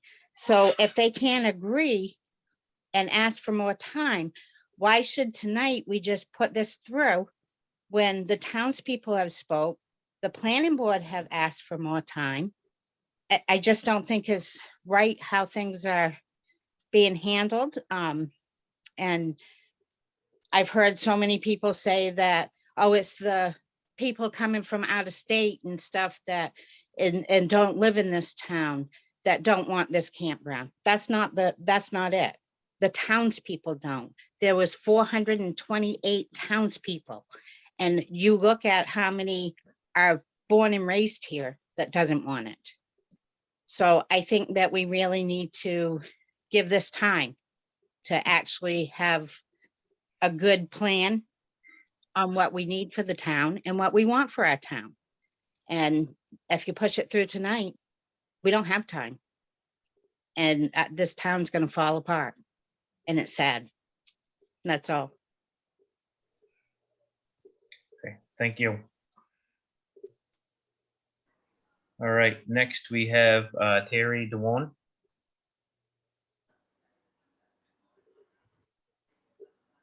Thank you very much, Mr. Chairman. Let me set my video in motion here. Okay, before I go give a couple of comments, can I ask you, did you receive the memo that we provided to the Planning Board and the Board of the Selectmen a couple of days ago? Yes, yeah, I believe that we have a whole stack of stuff here, at least I do in front of me.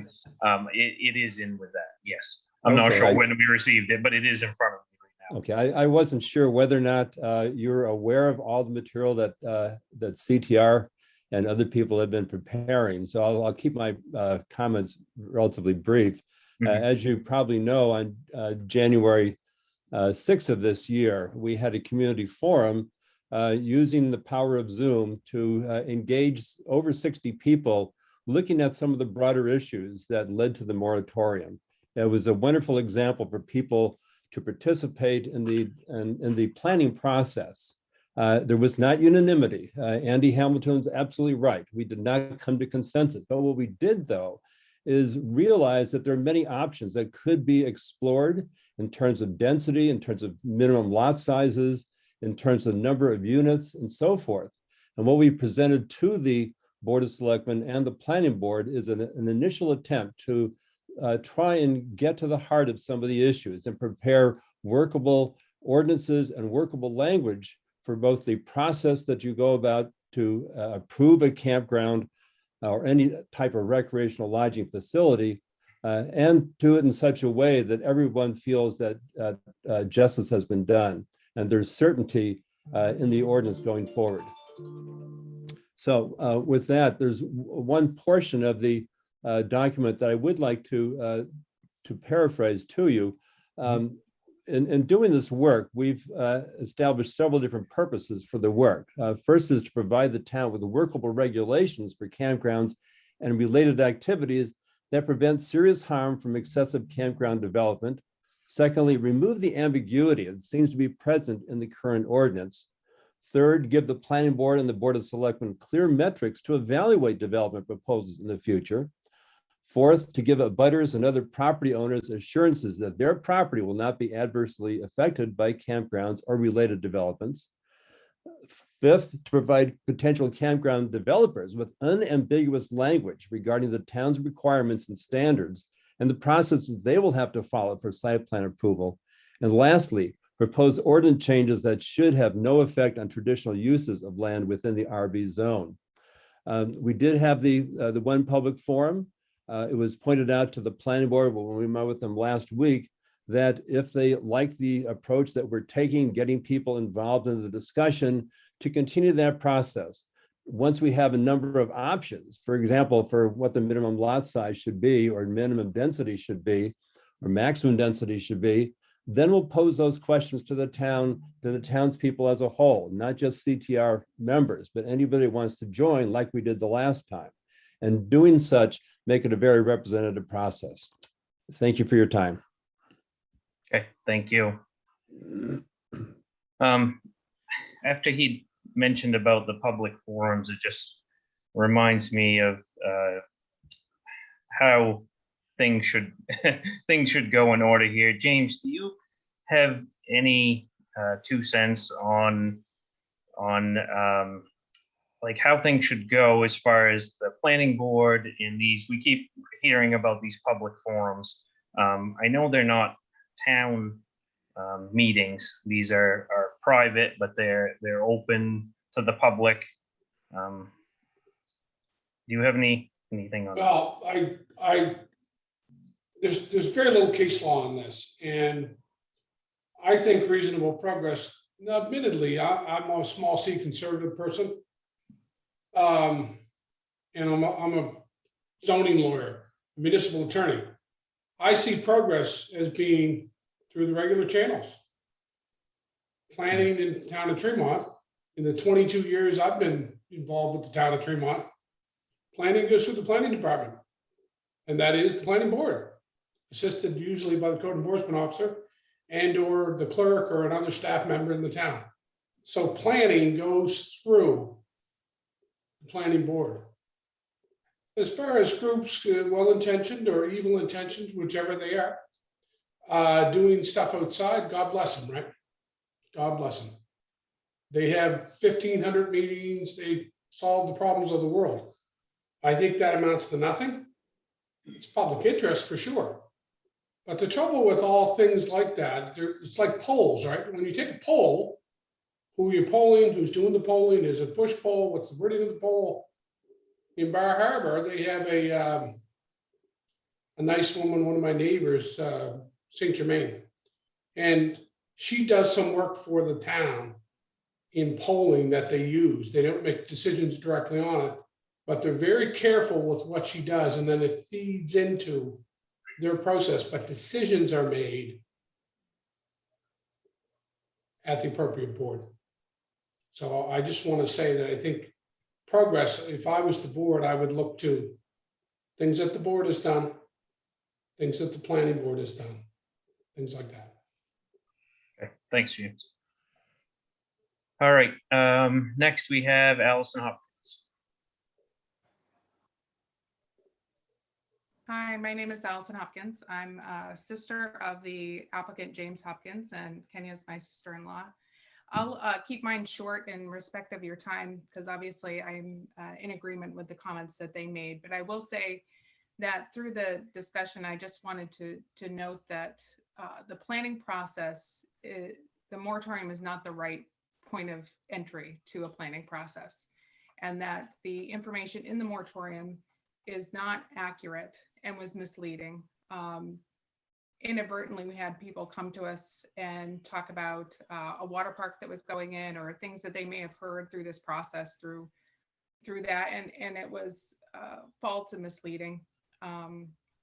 So I will say that if we look back to the things we're looking at tonight, the moratorium wasn't stating a crisis or facts that were in place.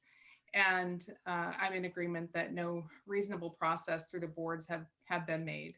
I also want to reiterate what my mother had said as well, is that there is a rigorous planning process in place. It isn't easy, and I think my brother mentioned that as well. And as a taxpayer of the town and someone that abuts this project, I just want to remind that, you know, there was thoughtful and comprehensive planning that went in place. It's a collaborative process with the planning board, who's keeping the interest of the broader group in mind. And that broader group is a 1,500 residents of Tremont. And so when we talk about 2/3 voted, that's, I mean, we can do a lot with numbers and I can spend all day with a spreadsheet, but we have 1,500 residents, 60 people that normally meet. That's about 3% of our overall population. So I think we just can't get, use numbers to sway or falsify the thoughts of the majority. That's not the truth here. So I will ask you not to extend the moratorium tonight, and thank you for your time. Okay, thank you. All right, next we have Mike Mansalili.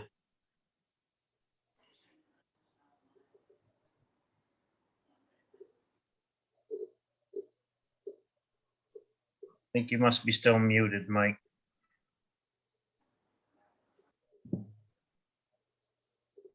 Okay. Hi, my name's Michael Mansalili. I'm a former selectman to Tremont and a planning board in Southwest Harbor for 8.5 years. I'm 8th generation to this area, and I'm a business owner in this town. I've watched this through the whole process. I think that the conditions that are before you right now are different than when this moratorium was written. You can't take a document that's before you and say that it's the same thing. You're not comparing apples to apples. To keep this going is just kicking the ball further down the court. And it's giving one group a lot of power. Our town should have the planning board making the decisions and coming up with new ideas. And yes, the townspeople should influence that. But the CTR meetings are not part of the planning process. And they're trying to make this as if they are. They're welcome to go to the meetings. They're welcome to advise the planning board. But they're not part of the planning process. And I think that's where the confusion is. I've heard since the start of this that if it was affordable housing or year-round housing, they would be fine with it. Well, I can tell you if there were 40 homes, 3-bedroom, 4-bedroom homes on that lot, they wouldn't be happy. They wouldn't be satisfied. This is a direct insult on anybody who's trying to develop something. So as a business owner and somebody who rents, I vacation rent places on my property. I also rent to traveling nurses that are helping our hospital during COVID. I think that our town needs to have the diversity in this town to survive. If we're residential only, we're going to become another Northeast Harbor, and no one's going to be able to live here. It's the complete opposite of what everyone thinks. It needs to start with things like this. People like James and Kenya, people like me, we're going to have to make places for people to stay that are going to work here. I know it. I'm looking at it myself in the future. Where am I going to put my employees? So I just don't, I think we really have to look back at this, you know, and just say, are we really going to take the influence of one group that voted all with similar interests and put the results out to the public as if, well, look, we had 70% or we had 80% or 90%. That's not the true core of Tremont. That's not what Tremont's about. Tremont's about the working class people, the people like me and the Hopkins that are trying to make a living, the people that are electricians, plumbers, contractors. That's how we make our money. That's all I have to say, and thank you for your time. Thank you, Mike. Okay, next we have Cynthia Orca.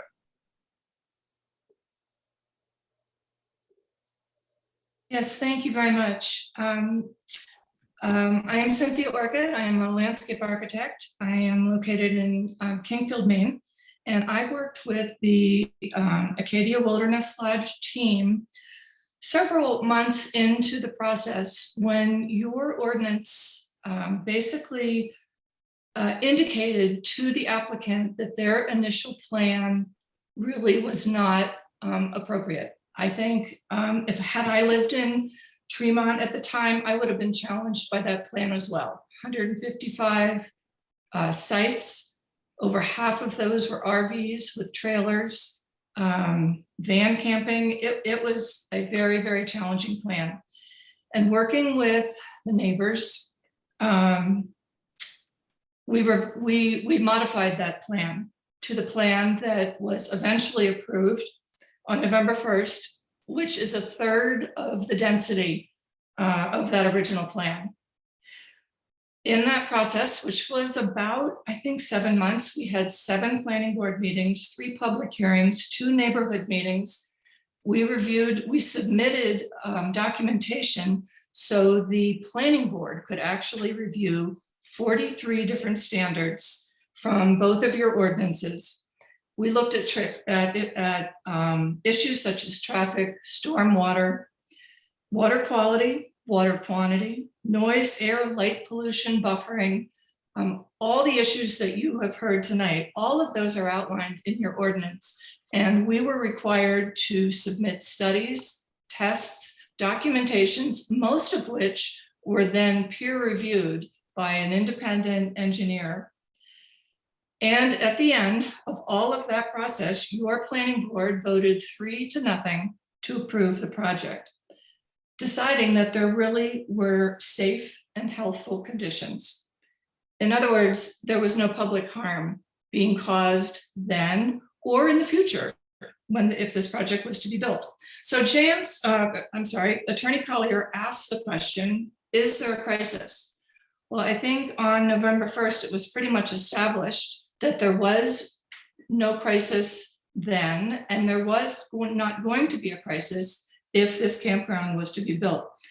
What is interesting is in the moratorium language, there are words used such as if campgrounds are built in Tremont, and it was pretty specifically geared towards this campground, it could significantly increase transient population. It has the potential to generate traffic. All of those things may be true, they may not be true, but there was absolutely no proof whatsoever in the moratorium. It was just stated that these things were possible. And I think when the planning board reviewed this application with your ordinance, it was shown that they're not possible.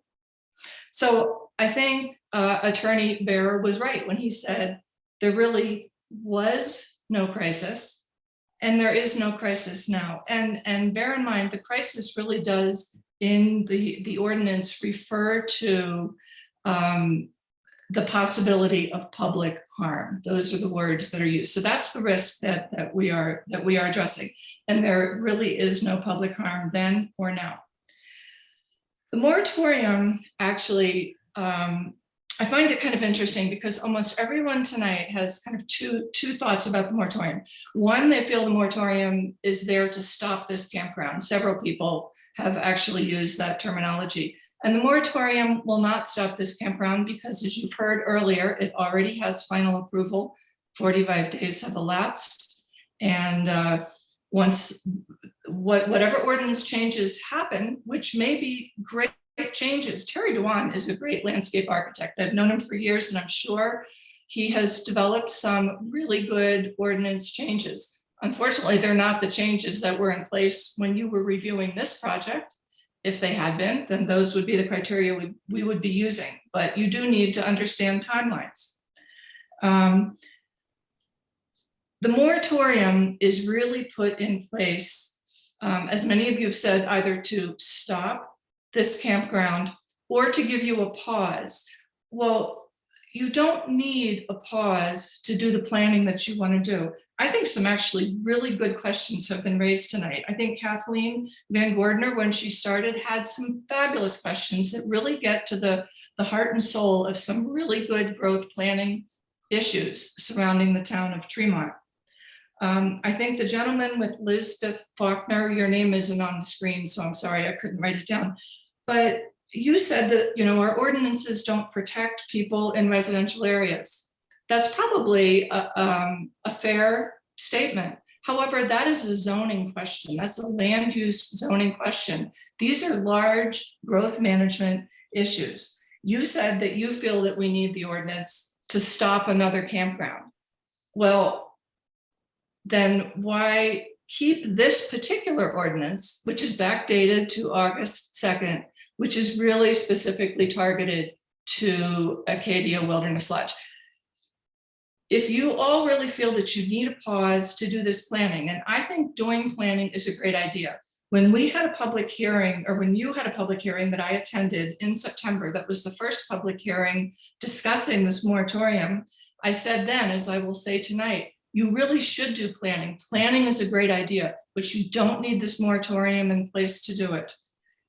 You should just get started and do it. And that actually brings us to the second question. Has progress been made? And I do think that CTR has started this work.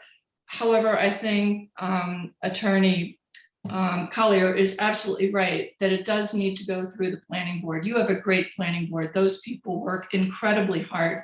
This whole process needs to move to your planning board, and that's where you should really be doing the work. But you do not need this moratorium in place in order to do that. The only thing at this point this moratorium is doing is punishing the Hopkins. And as you have heard, this is a local family. They have been there over a century. I mean, I've been to many different sorts of controversial projects around the state of Maine, and often it's like a Walmart or it's a Dollar General that's trying to come into a town.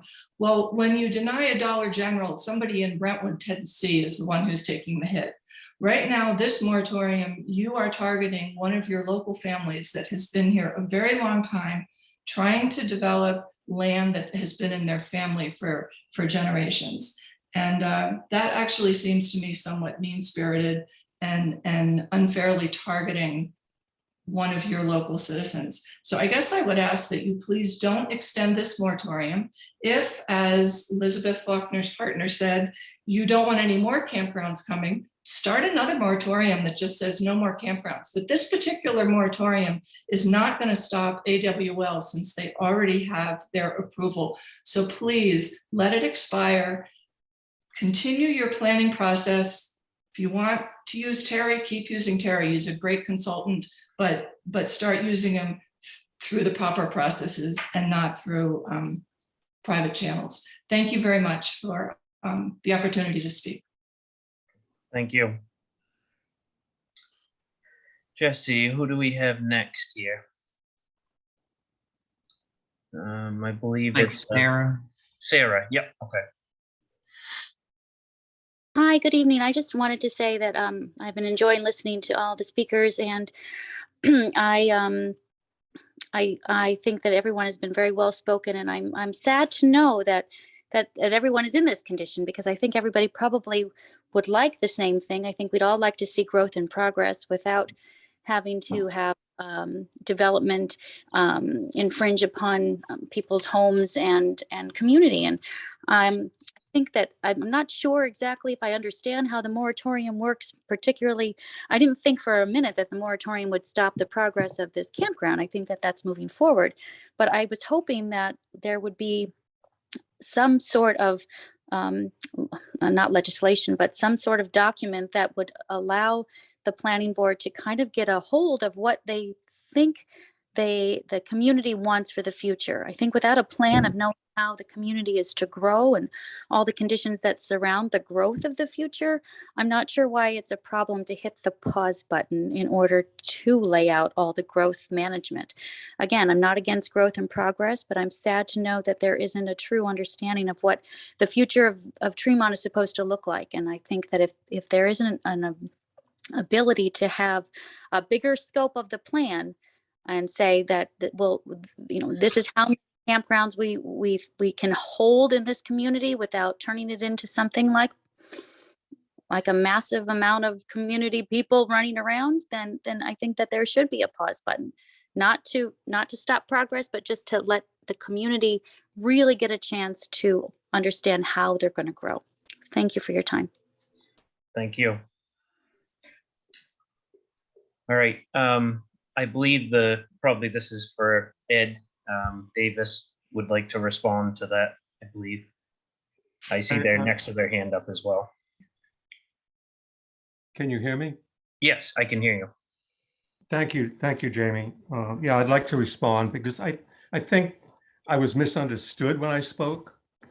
I said that the moratorium the people in Tremont wanted the moratorium to prevent any more campgrounds from being put before the planning board. We were not talking about AWL or whatever. I'm talking about campgrounds that might appear in the days and weeks ahead. If the moratorium expires and the plan and the select board does not extend it, then anybody could apply and start another campground. And that's what I was saying. I also want to point out that when the 428 people voted for the moratorium, they knew that the campground had been changed in size down to a 55 unit. So they knew that in advance. And this was the largest turnout of an election, of any election in Tremont that wasn't during an election of an official.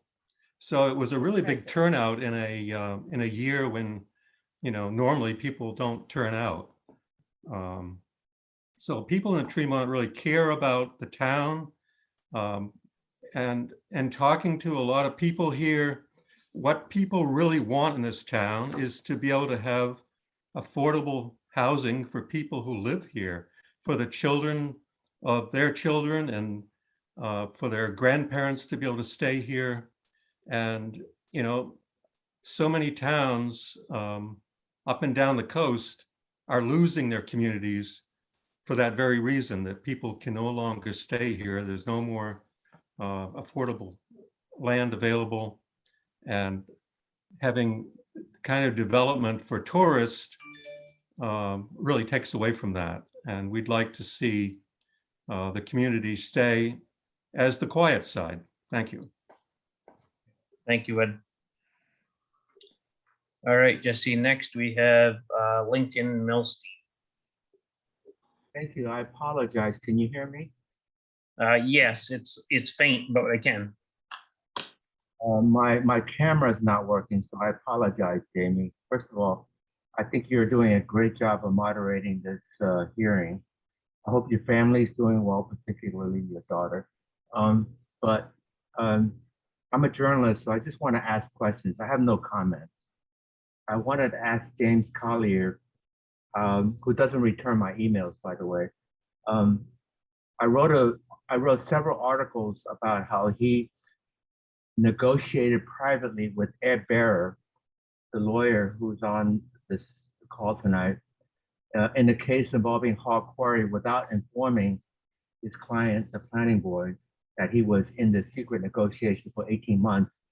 And I wanted to ask him whether he has any special private conversations with Andy Hamilton that led him to deliver his preamble tonight, which is guiding the select board. So that's question number one for Collier, whether he has, he actually invoked Hamilton in his preamble before he delivered it. So whether he was getting guidance from Andy Hamilton. The second question I have is for Mark Good, the chairman of the planning board, who's on this, I see that he's on this hearing, and remind everyone that the planning board voted to recommend that the moratorium be extended, and whether Mark Good thought that that is a inconsistency or contradiction with their approval of the AWL. So they approved the permit, but then they went again and extended the recommended that the moratorium be extended. So I'd like to understand those two issues. Thank you. Thank you. James, would you like to comment or not on that?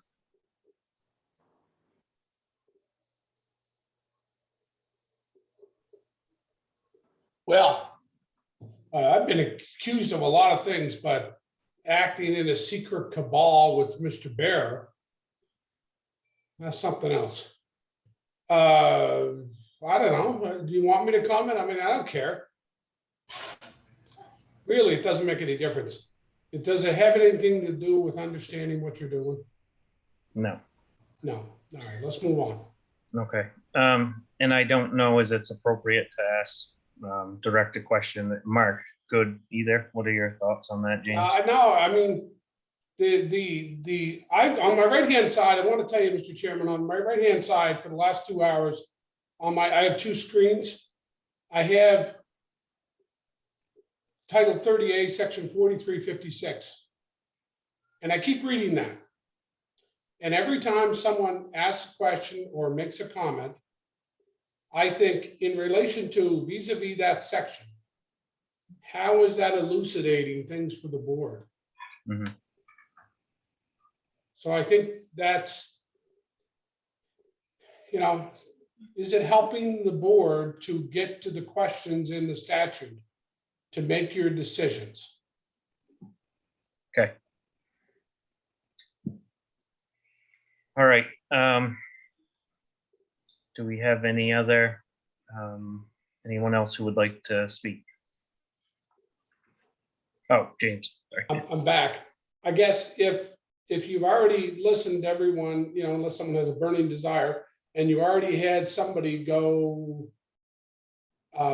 twice, then you might wrap that up and ask the chair, you could ask the chair of the planning board, Mr. Good, or any member of the board if they want to speak for the board. Usually the chair talks to the board. Okay. Just to say in a few words what they did, where they are, just to get an idea of what progress has been made. Okay. If he wants to talk. Now, you can't force him to. No. But if he wants to say something, you can ask Mr. Good. And then start looking for a motion. Okay. I will go to Richard Spencer, and then I'll follow your advice. And Mark, if you're willing to explain to us what you guys have done and where you're at with everything. And then I don't know about anybody else, but I wouldn't mind a 5-minute break before we continue on with the final little bit. All right, Richard.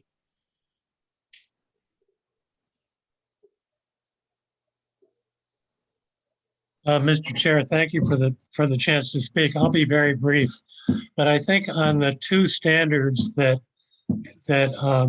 have been discussed for extending a moratorium, one is whether the conditions that led to the moratorium still exist, and the fundamental condition was that because of the tremendous number of people visiting Mount Desert, that Tremont is under pressure for significant campgrounds, and the fact that AWL originally started with 150 sites, the fact that there's another campground or similar thing to a campground is currently in front of the town, there's certainly the possibility and the likelihood that that kind of pressure will continue, and that between now and May, additional applications will be submitted. And that's the absolutely typical situation where a moratorium is adopted, where there's been some applications, the pressure is there, the market is there, and the town wants time to respond. As to whether progress has been made, the town voted on the moratorium on November 2nd. We're now in January. It's 2 months in order for steps to be taken.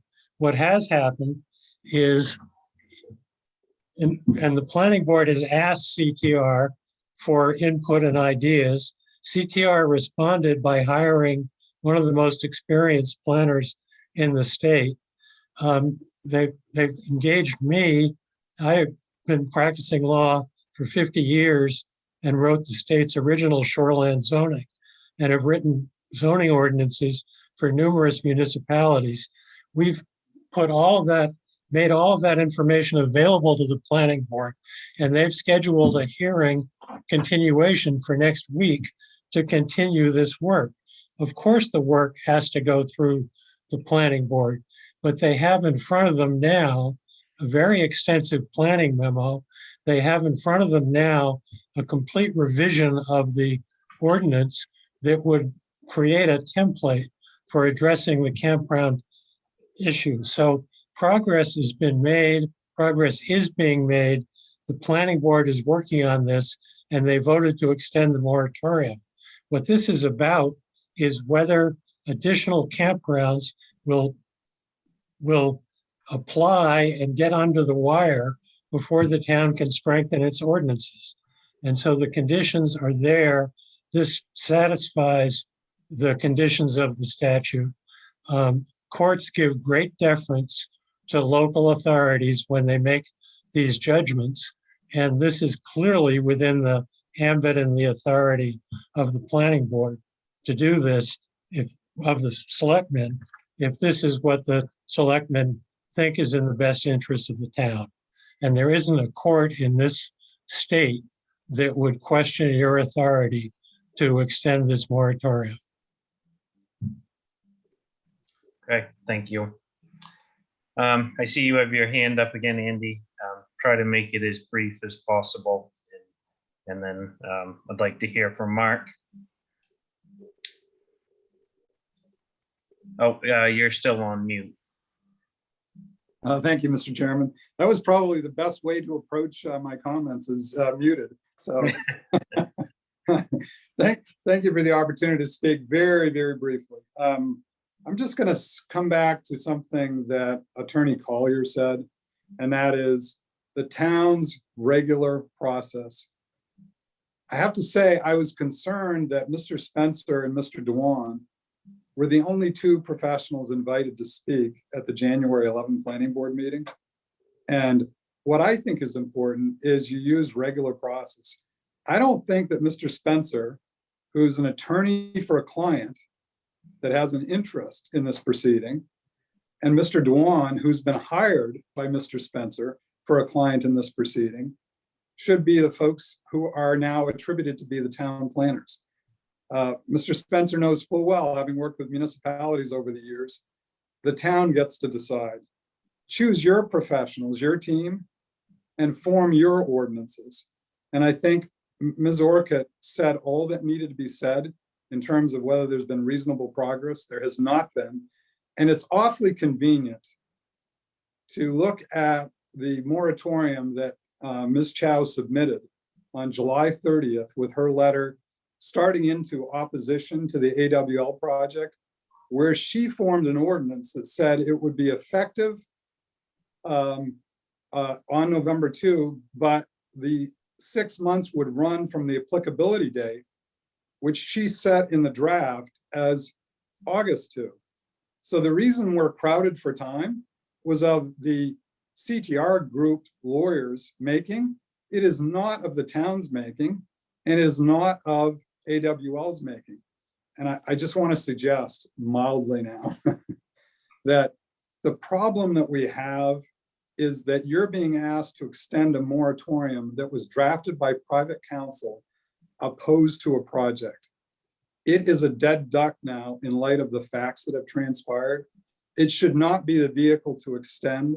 You can do planning, as Ms. Orcutt pointed out, as Mr. Dewan pointed out. You can do a moratorium, but if you feel you need a moratorium, you should start with a fresh moratorium, because this one is a dead duck and you can't breathe life, as all duck hunters know, into a dead duck. And so I think it's time to start right using a regular process. And you've heard what you need to hear tonight. I won't say more. Okay, thank you. All right, Mark, would you like to speak? I should ask you. Thank you for asking me if I'd like to speak. I'll fill you in what we've done. First of all, I have to agree with what Andy just said. The moratorium was retroactive until August 2nd, or began August 2nd. Election day was November 2nd.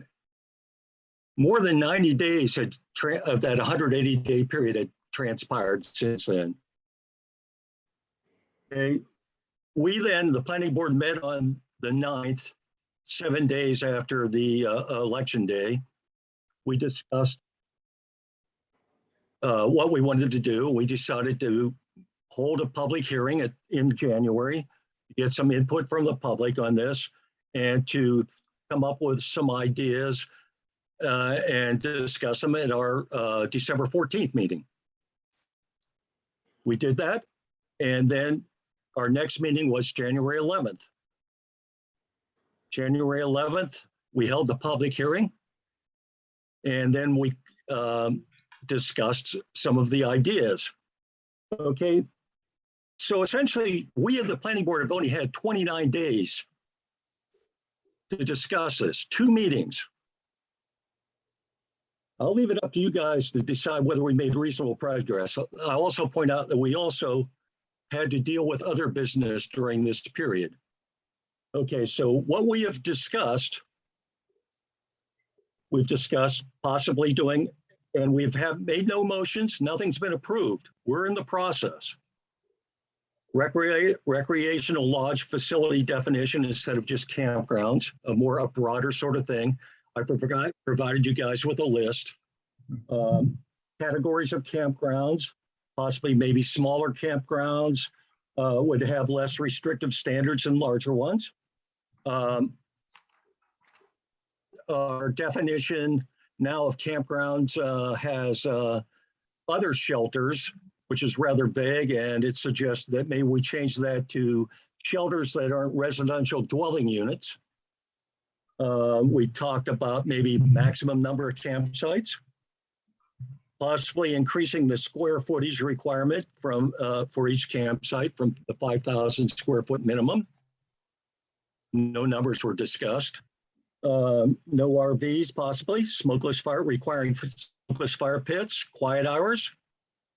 And there might have been a couple more that I'm forgetting right now. You folks have the list. Yes. You had maximum number of campsites, Mark, smokeless fire pits, the square footage, annual inspections by CEO. Yeah, that was the other thing, yes. Yep. Yeah. And we voted 4-1 to extend the moratorium at our last meeting, to recommend to you guys to extend the moratorium. Okay. That's all I have to say. Okay, thank you, Mark. Yep. James. I want to ask Mr. Good a brief question, or Chair Good, excuse me. You voted to extend, and speaking for the board and not for yourself, if I can ask this question, Mr. Chairman. I'd like to know the board's opinion in regard to the standards.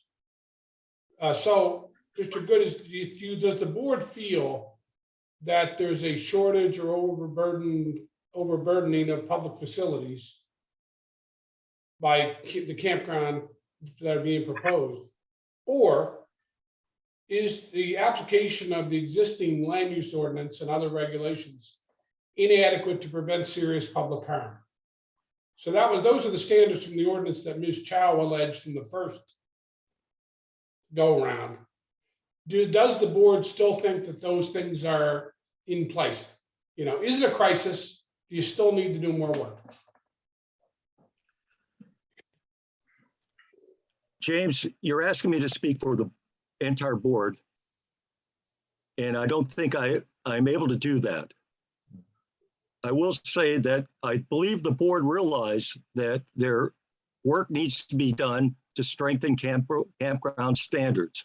We understand there's an issue there. Does that answer your question?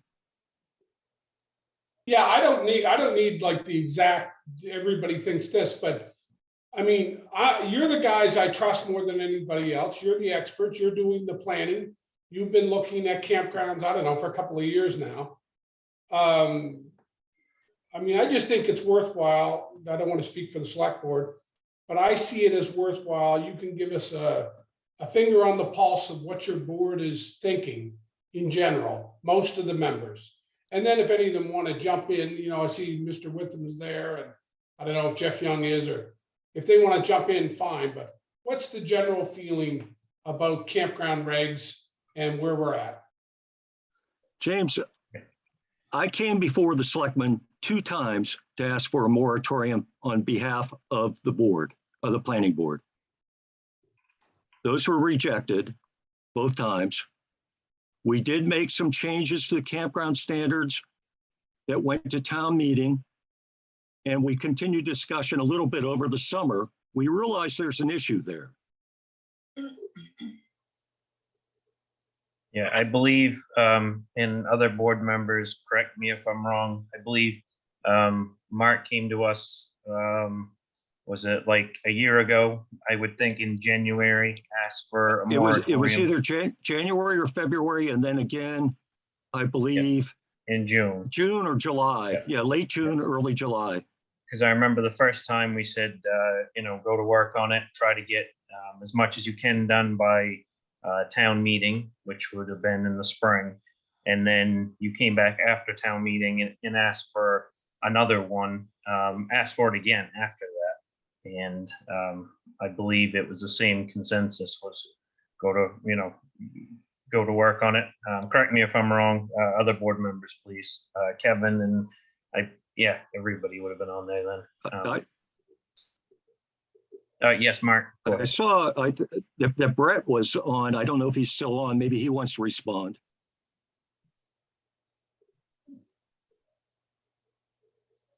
Yeah.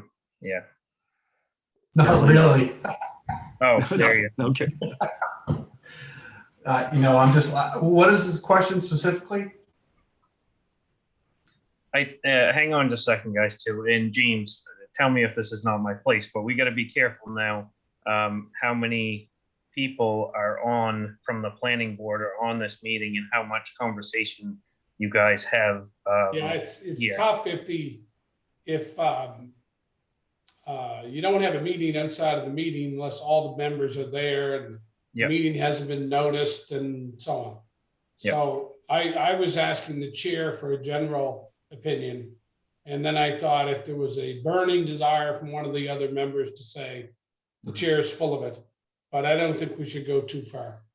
No, I think that's the chair probably is giving best. you, Mr. Chairman, I think that you and the Board of Selectmen and know where Mr. Good stands. Yes. That fair to say? Yes. Over the last year or so. I just wanted to get that in the record. I think we as a board do realize there are issues with campground standards and that we need to address those. That's all I'm going to say now. Okay. Thank you, Mark. All right. Does Do this mean you I can't guys? say Mark's full of it? I'm sorry, I missed that. What was that? I said, does this mean I can't say Mark's full of it? No, I'm just kidding, Mark. Sorry, Jamie. We all know he's full of it. We all know that. Got big shoulders, don't worry.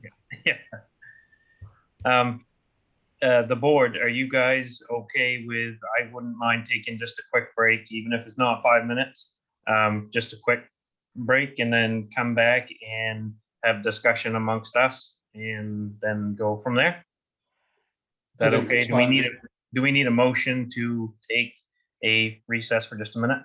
Okay. Chair All calls right. a recess. What's that? Chair does that. I couldn't hear you, sorry. I said the chair does that. Okay, yes. All right, so I'll give it 4 or 5 minutes. Everybody's good with that?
All right, is everybody back and ready to roll?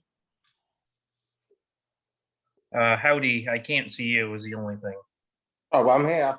Okay, yep, just making sure. Yeah. Jesse, you're good? Yep, Jesse's here. All right, so now I'd like to go on to having the board have a discussion. I know I've been taking a lot of notes during the meeting here. I've got a bunch of points that I have written down. James? I wonder if, Mr. Chairman, if you want to close the public hearing. Oh, okay, sorry. Do you, Have a okay, motion. yep, can we have a motion to close the public hearing? I'll make a motion to close the public hearing at 7:35. Second. It's been moved and seconded to close the public hearing at 7:35. Is there any discussion? All those in favor, Howdy, Yes. Eric, Yes. Mackenzie, Yes. Kevin, Yes. and myself is yes. Did you have anything you were gonna say first, Kevin, before? No, I didn't know if I think it'd be a good time to address whether whether I'm biased or not. Okay. I'll make a brief statement. I'm not quite sure how Mr. Barrett thinks he can read my mind or whatever, but anyway, as long as Pointy Head's not a campground, I don't feel there's any bias. His client said enough stuff, so I honestly don't think I can make an unbiased decision, if she's involved.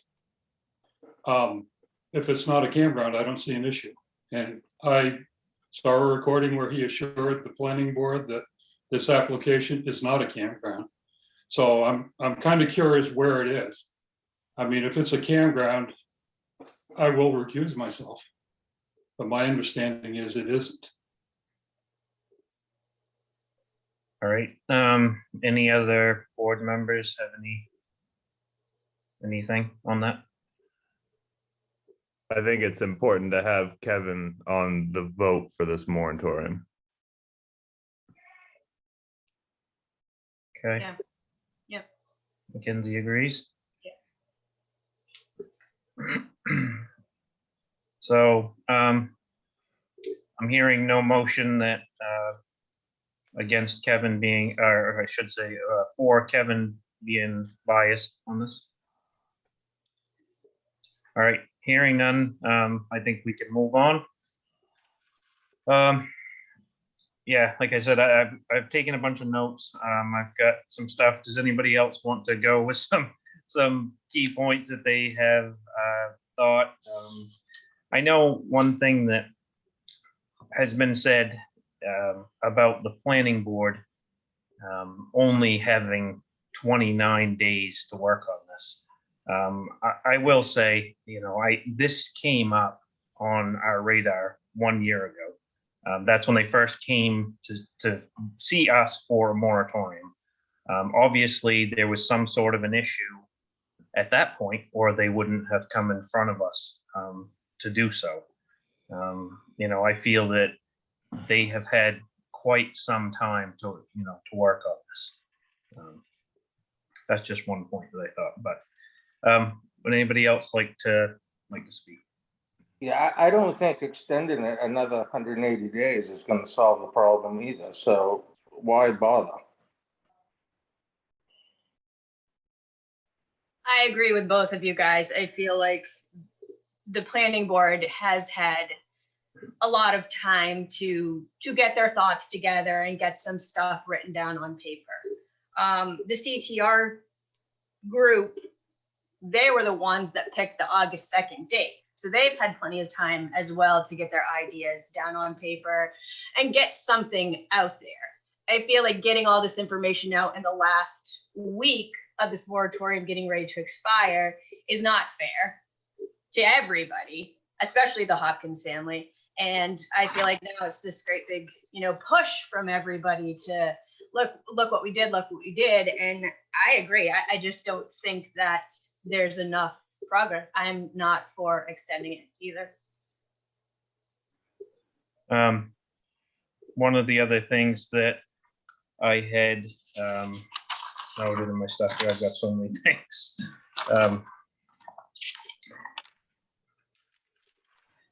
That a lot of people were stating that the extension was not about this project.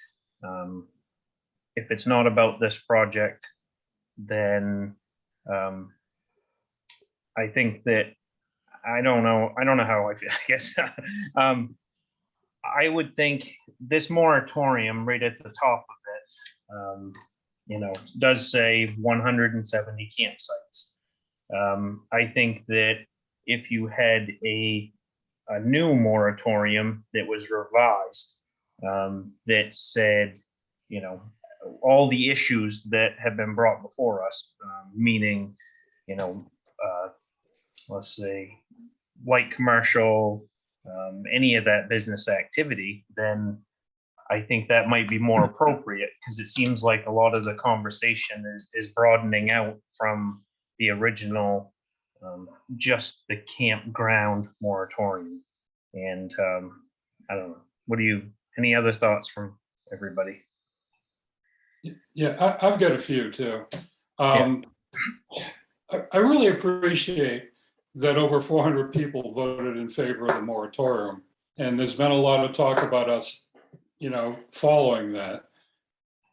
This is we're held to a different standard than the voters are in the voting booth. We do have some conditions we need to meet to be able to do this. And I've got some real concerns of whether the conditions are all there also. What the moratorium is, was voted in, as stated against, I don't think those are the conditions we're looking at either. And I'm having a really hard time feeling extending this moratorium isn't aimed directly at AWL. I mean, I keep trying to make myself believe that, but I'm having a real hard time with that. I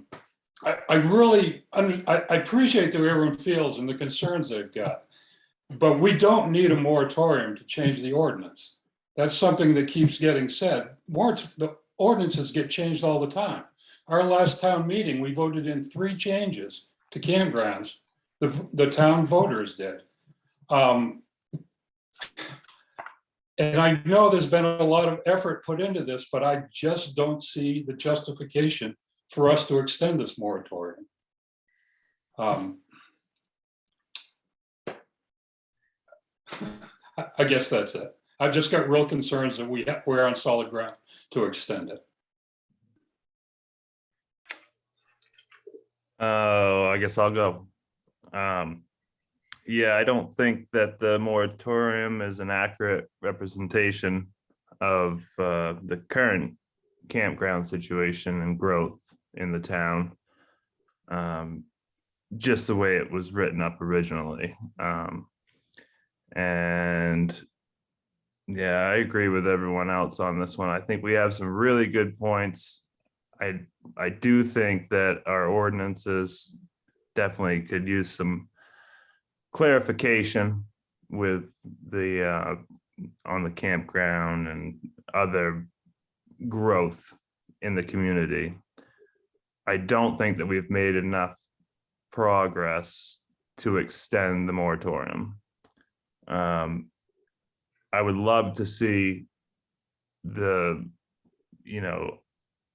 all the ordinance changes be presented to the planning board by whoever's working on them out there. I think that's great. I think they have some really good points. I don't think they're all, written perfectly. They will need discussion. But I don't see how that can't happen between now and the town meeting to have some changes put on the ballot. And I don't see how a moratorium is necessary to get that done. And I don't feel that the town is in imminent danger of having an explosion of campgrounds between now and then.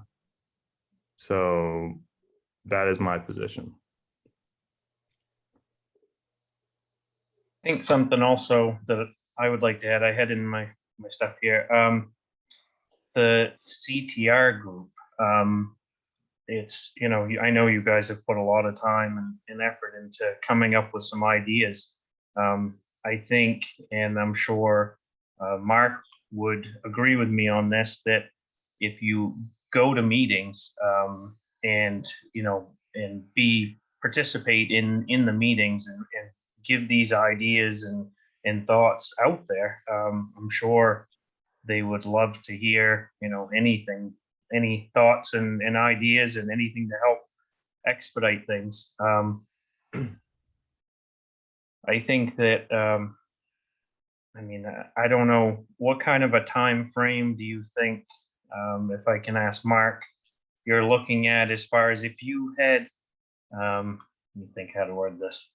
Do you think you could come up with some changes that would kind of be emergent changes? If you feel like that there's something that you want to change quickly, do you think there's some that you could get together? I know this would probably mean extra meetings and stuff, but we've all had to put in a ton of time lately, so that you could get things in front of voters by the spring election. Well, we could probably come up with something, and certainly if you guys go ahead and get us a planner to help us through the process, that would speed things up. But don't forget that there are certain deadlines that have to be met, especially on your end, to get things on the warrant, and that includes public hearings. And that I'm not sure what the time frame. I'm thinking that we basically have a month to do that. Jesse would probably know better. Jesse would know. Yes, the select board would need to sign and certify for the warrant on March 7th. So the planning board would need to complete or should complete and have a final document before your meeting on the 7th of March. I don't think. How about the public hearing, Jesse? There's no set time frame on having public hearings in advance. The select board would have to have one in April. You could hold your public hearings after the 7th technically, but the select board will probably want to be fairly confident on March 7th that the document's not going to change substantially after that. It would be recommended to hold your public hearing before then. And I know, I think I can speak for the board, is we don't mind, Mark, putting in extra meetings if we have to. You know, if we have to put an extra one in, 2 days before that, have a public hearing, we'll do. I mean, we've had to squish multiple meetings a weekend, to make a lot of this work. So I know you guys normally only meet once every 2 weeks, or is it once a month? Well, if you look at the past year, we put in plenty of extra meetings as well. So you guys aren't alone in that respect. And Yeah. yes, we could, I don't want to speak for anyone. I'm game for holding some extra meetings, but that would be up to the full board to make that decision. Okay. But this is all doable. Like we could get something out there for May town meeting if we get to it. Right? I'm guessing yes. Hopefully. We have a meeting on Tuesday and we'll discuss it. How's that? Okay. So I don't think that it should be rushed altogether. I mean, don't try to complete every change by then, because that's ridiculous, because that's not going to happen. This is going to take time. We know that, but Pick what's most important. yeah, I mean, pick something, or don't pick something. Have the whole group collaborate and come up, take other ideas, and then you can work on 2 or 3 things, or however many things that you think that you can successfully complete. And the other things, just keep working on them in the future, and then we'll get them on the next town meeting. If we rush it all and try to make every change that everyone wants in the community by this town meeting, it's going to be all messed up. So I couldn't agree more, Eric. I mean, I know things need to be changed. They can be changed without a moratorium. I know we don't want a million campgrounds taken over, but it takes a lot to do what these people are doing, to start a business and to build a campground, and it takes a lot of money, time, effort, all those things. That's not something that your everyday person coming into Tremont's just, oh, well, this guy had a 50 site campground, I guess I'm just going to do it next week. I don't see the pressure being as large as we may feel like the pressure is. So I think we should just work forward, and we're starting to make headway on this, which is good. People are looking into it. That's what needs to happen. Just people need to look into it and think about it. But I just don't see, well, I've already expressed how I feel on the rest of it. So okay, just please keep in mind that we do have other business before us as well on a regular basis. So, oh, absolutely. That's why I don't think that you should try to cram all the changes into your schedule. And and basically that's what happened last year. We settled on a few things and sent those to the voters. So looks like that's what's going to happen again.